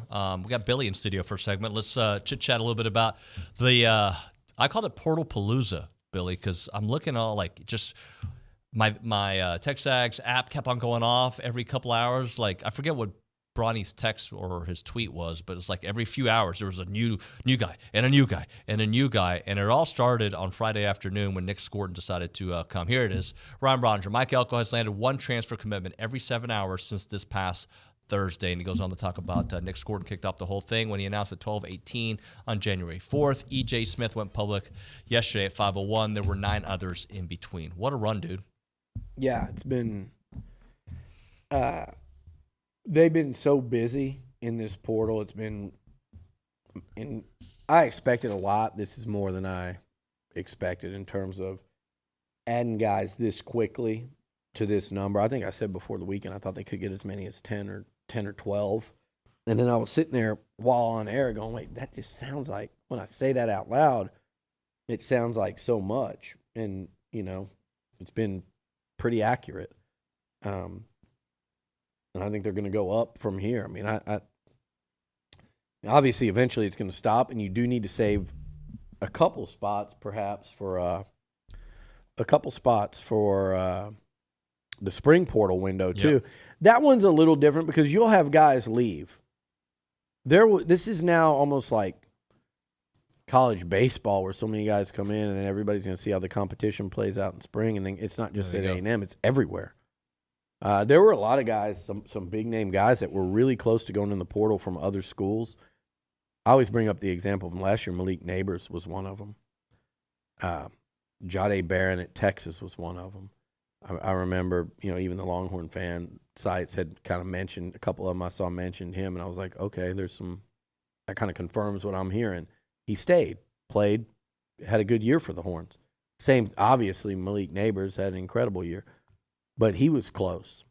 Hell, you know, Antonio Johnson was close to going to Bama the year before his final year here.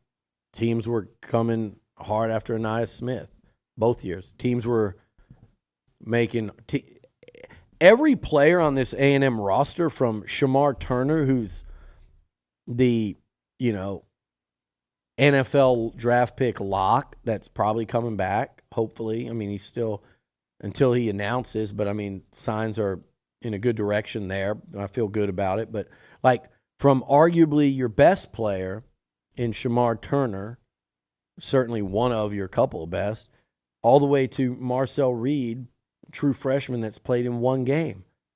They're getting NIL offers from other schools, right and left and all the way in between. So this thing never stops, and it's a good idea.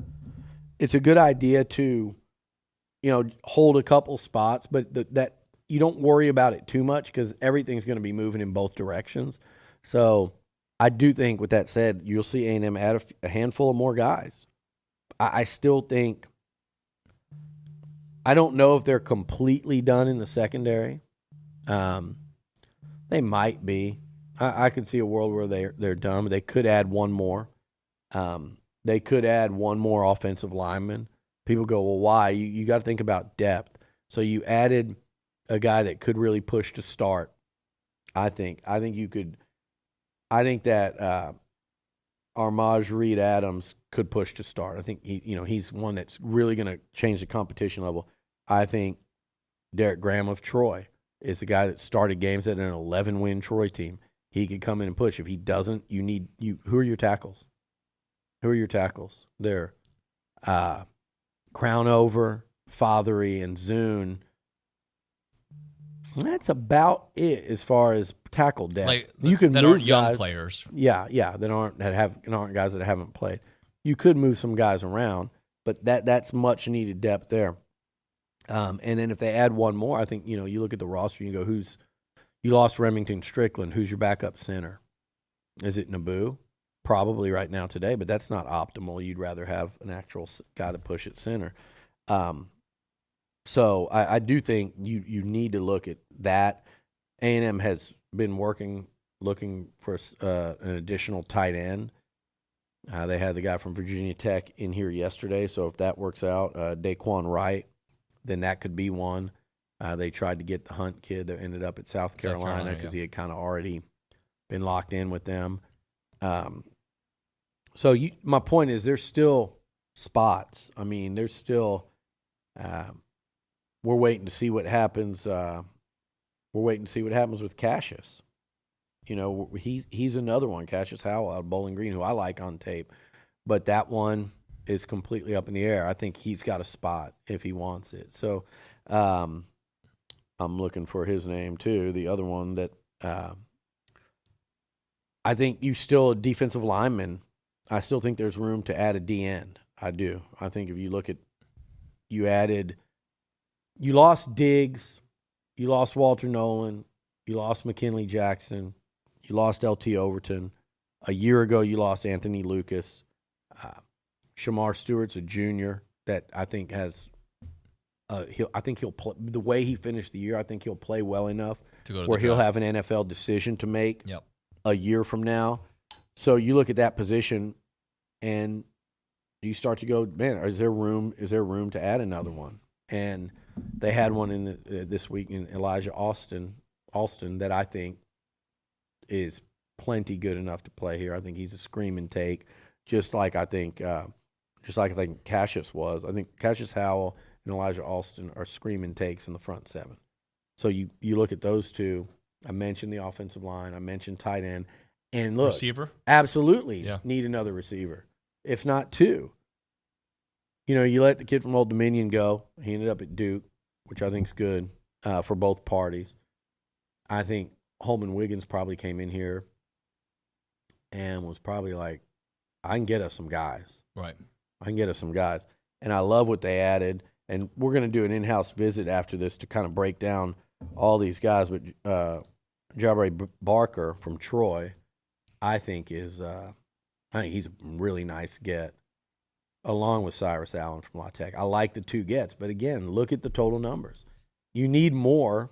You probably need one more, if not two. And, look, David, there's nothing wrong with going out in the portal and getting a guy that's better than anything you have on campus. Absolutely. I mean, that, like, of all these names, the one that stands out that's, like, proven it at a high level the most is Nic Scourton.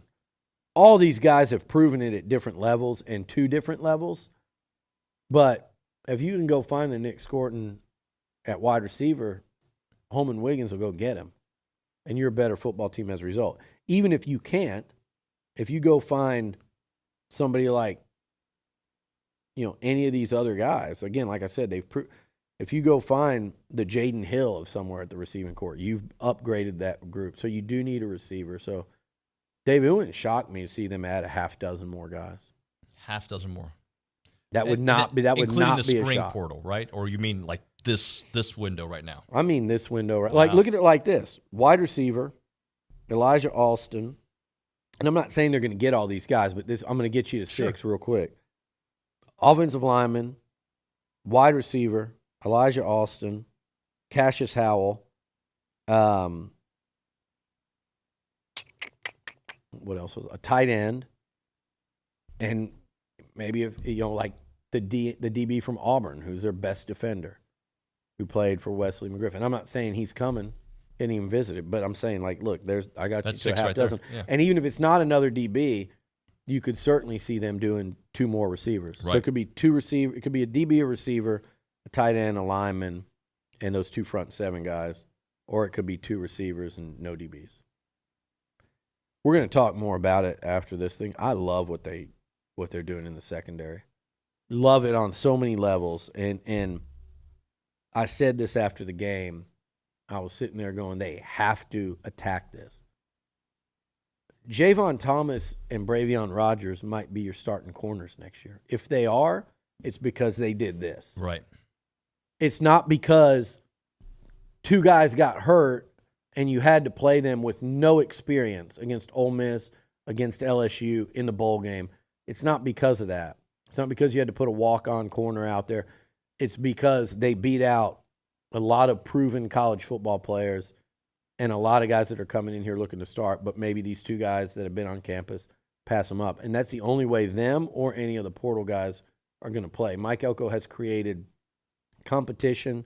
He's created depth, and he's created insurance where you don't have to trot on the field next year with guys who not can't play, because those two dudes are extremely talented, but who aren't ready to play. Right. Thank you, Billy. Make sure everybody checks out the in-home visit here after this show. Right now, we're taking a break. We'll come back talking Heritage Films. That's Chance McClain's company. We'll check out the website, yourheritagefilm.com. They make documentary films about families.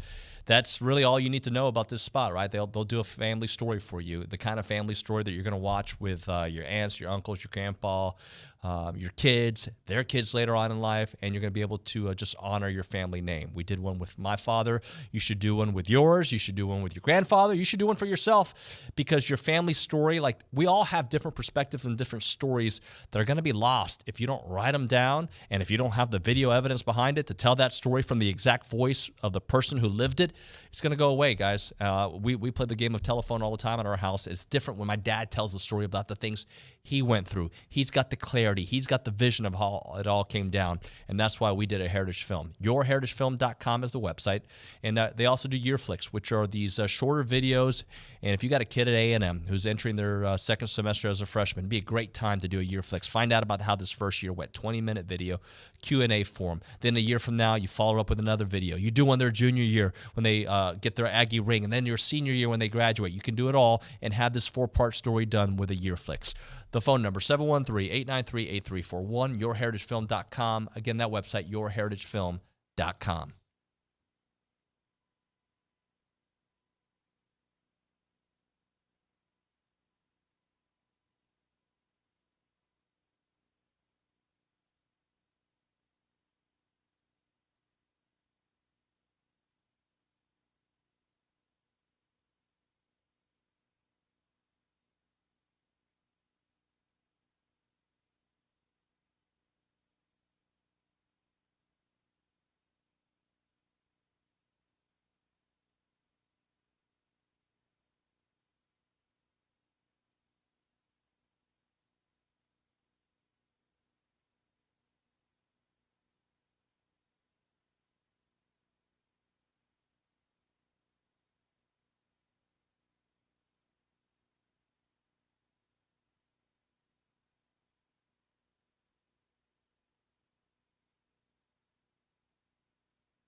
Billy, I know you like direct questions, but I'm going to give you an option. Then I go direct. Okay.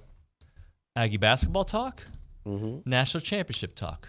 You get the pick, then we go. I'm trying to go to the game tonight is what I really want to do. Get the hell out of College Station for the night. I'm going to be active this week, so that's a possibility. I would love to go. I haven't done it yet, but I've been to one national championship game. It was Clemson, LSU. It wasn't like a dramatic finish. LSU pulled away. That was a great game. Watch. You looking back, Joe Burrow versus Trevor Lawrence. Yep. In the Superdome, LSU. That last few minutes of that game was just like, it's fun to watch championships. Oh, we got Buzz on. Yeah, let's go. And speaking of Buzz, I've been to a lot of Final Fours, but only one football championship. Let's go to the Brian Foley Law Hotline. We are now joined by Buzz Williams here on TexAgs. Buzz, good morning.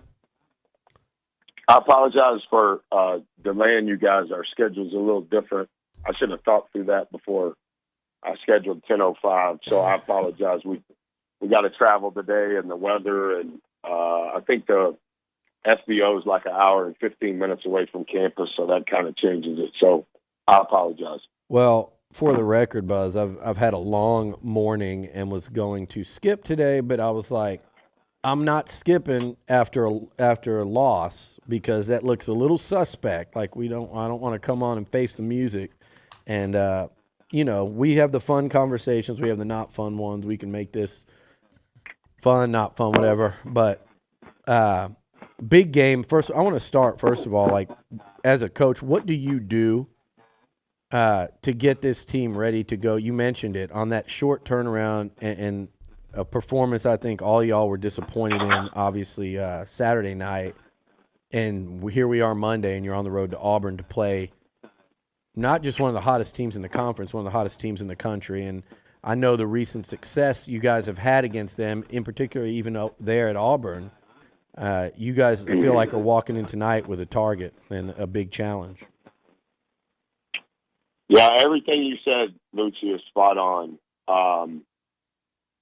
Was very disappointed in Saturday. And I don't know that there's one specific category. The first category would be we didn't play hard enough. We didn't play to our identity. We weren't who we have to be in order to have a chance. For sure, disappointed in the result, but more disappointed in the energy that we lacked from start to finish on both sides of the ball. Not talking about missing shots, not excuses or justifying the loss. More talking about all of the effort, all of the energy, all of the stories, all of the work. Not only from this season, but with a lot of returning players with experience, our lack of juice, so to say, for conference game number one. And so without explaining all of it, our itinerary that was planned for yesterday was dramatically different. I think before you talk about playing arguably the best team in the league, a top 10 team for sure overall, I think we have to try to figure out what was our problem. Mm-hmm. I don't think we can give energy and emotion and time to an opponent when we have something that's infecting us that we have to try to heal/cure as soon as possible. And so yesterday we spent all of our time trying to figure those things out. I think we made some headway. I think as disappointing as it was, before we try to figure out how are we going to give ourselves a chance to win at Auburn, we got to try to diagnose what was wrong on Saturday. And so we spent our time doing that yesterday. And 30 seconds before I called you guys, we spent the last hour spending 90% of our time talking about our game plan, our responsibilities going into Auburn, and about 10% of the time talking about Auburn. This is their personnel. This is what they do the most. But I think after Saturday, I think there was confusion in who we have to be first. And so regardless of opponent and honestly, regardless of locale, I think we've got to get back to our identity. And until we do that, the opponent is kind of an afterthought. And so most of the last hour was getting back to us, talking about it, showing it, writing it, explaining it. And then we showed a few things of the highlights of Auburn and walked through some of our adjustments. But we've got to have a practice here in an hour when they finish training where it's about us. I don't think that we can give emotion and energy to the opponent just yet. They need to be prepared. I believe that. But we have to be prepared for who we are first. That's an interesting one that leads me to is, what is, in your estimation or your expectation, I guess, what is this team's identity, or are you talking about Texas A&M basketball's identity? Yeah, Texas A&M basketball. I think we have, over time, set a standard that we play really hard. Yeah. Set a standard that we try really hard. Set a standard that we care, and we think that that is a skill in regards to how much we care. Set a standard in regards to how we communicate with one another in between the lines, outside the lines, during a pause in a game. A lot of the intangibles were not present in the 200-minute game on Saturday. Credit to LSU, credit to their players, credit to their coaches. They beat us from start to finish. That is to give them credit. Yeah. That is not to say that we should have won. That is for us to reflect on where are the things that are important, that we care the most about, that we practice, that we spend time on, that we spend time teaching on, that we spend time working at. Where were those things, regardless of opponent and regardless of locale, on Saturday? And that was what I was disappointed in. I think we have really good players. I think we have really good people. I do not think that they don't know who they are, that they don't know what we're about. But collectively, including myself, for some reason, those things were not apparent in conference game number one. Talking to Buzz Williams here on TexAgs Radio, presented by David Gardner's Jewelers. Buzz, do you think some of the offensive issues this year is that people are selling out to stop Wade? He's not surprising anybody. They know his game. They're coming after him, and others maybe are struggling with their shot, which isn't helping Wade at all? I think we're all struggling with our shot. Four has the same struggles with his shot, regardless of attention. Here's the one thing that I would say specific to shots. I would like to make all of them. Our players are not shooting to miss them. But having said that, going into the game on Saturday, even though we have not shot the ball well at all, our offense was ranked 5th in the country, which doesn't statistically make sense if you're not shooting the ball well. The reason why our offense was ranked 5th in the country is by a wide margin, we were number 1 in offensive rebound percentage. So we shoot and we miss a lot. And we had, up until Saturday, rebounded 46% of our misses. That is tremendous. It's number 1 in the country. And we had the 5th best turnover rate, which means it's our ball, and only 4 teams take care of the ball more than we do.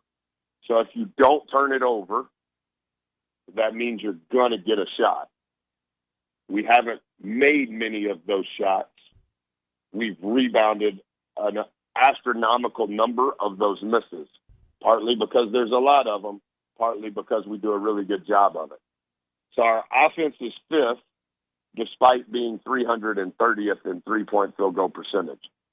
So our offense was not worse from a shooting perspective on Saturday as much as our offense was dramatically worse because we did not offensive rebound those misses even close to the rate that we typically have. We had multiple players who had 0 offensive rebounds who were statistically among the nation's best in offensive rebounding.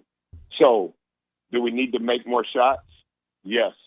Does everybody know 4 is a good player? Absolutely. Does everybody know now that it's 2024 that there are no secrets and we are good on the offensive glass? Yes. So then what was the problem? The problem was we didn't have the standard in regards to the effort, the intensity, the competitiveness, the communication, the camaraderie, all of those things that coaches say. We were not near as good as we had been in the first 13 games. Buzz, how important is it to isolate Henry there in the paint to get some easy buckets, too, to get him some more looks? He scored 85% of his points on cuts and on offensive rebounds. And for the most part, the other 15% of his points, they come from the free throw line because he gets fouled on offensive rebounds. He gets fouled on cuts. We have some actions where we isolate him on the post. He's probably more comfortable as a cutter in his career here, even at Duke. I know he didn't score much at Duke. I think he's more comfortable in rotation. In other words, when the ball forces rotation, he does a really good job playing behind the defense. And then I think he was the overall leading rebounder in the SEC going into conference game number 1.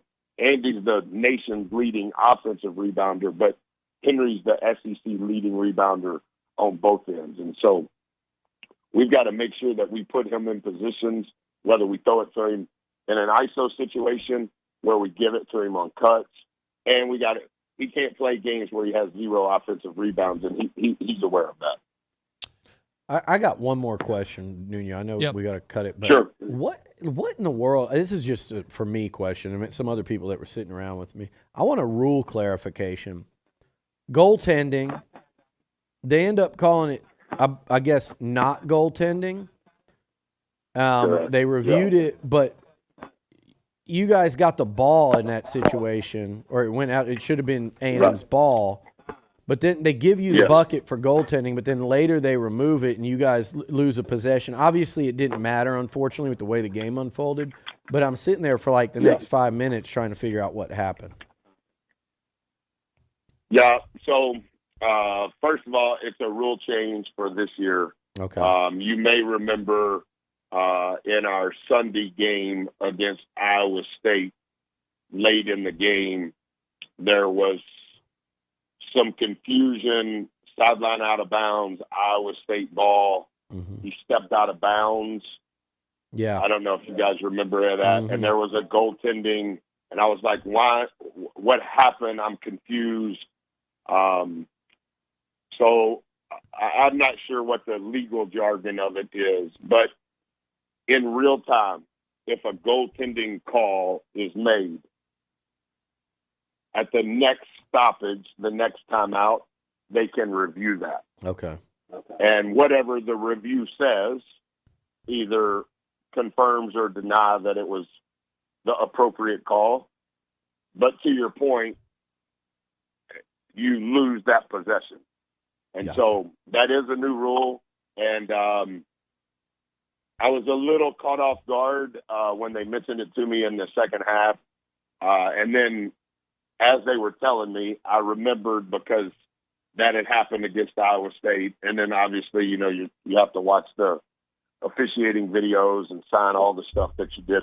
So it is a new rule, and you're right. And that was what happened, even though it wasn't necessarily known publicly. Gotcha. Buzz, we appreciate it. Good luck against Auburn, sir. Thank you, man. Thanks, Appreciate Buzz. it. Appreciate you. See you. Thank you, brother. Buzz Williams there on the Brian Foley Law Hotline. We'll hit a break. We'll come back with some final thoughts here on TexAgs Radio. Right now, we're talking Costa Vida. As a reminder, they've got a concession stand for the A&M men's and women's basketball games just to the right inside the main entrance, directly across sections 113 and 112. Their menu consists of chili lime chicken and sweet pork burritos, chili lime chicken and sweet pork quesadillas, and of course they've got chips and queso out there. Make sure you go say hi to Holly and the crew out there when you go to Costa Vida there at Reed Arena, or also why don't you go to the place there in South College Station. The food is phenomenal. The service is great. Good people there as well. They've got taco happy hour. They've got a 15% off student discount with student ID. They've got it all when you go there to Costa Vida. Aggie owned and operated, 4501 Millspark Circle in College Station. Again, that is 4501 Millspark Circle in South College Station. Plus, at the concession stands at Reed Arena, it's Costa Vida.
Minute 30 left on the show. Coffee Talk presented by TexAgs Coffee. Beat the hell out of the morning by going to texags.com/coffee. Have a little sip here.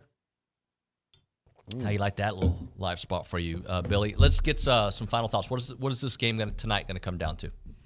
I think it's just it really is going to come down to I like the Washington O-line. I think they're going to block Michigan.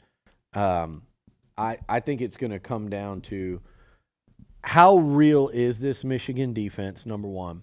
Again, I think they faced Jalen Milroe might be the best quarterback they've faced this year. He probably is. There's probably maybe Tagovailoa is second.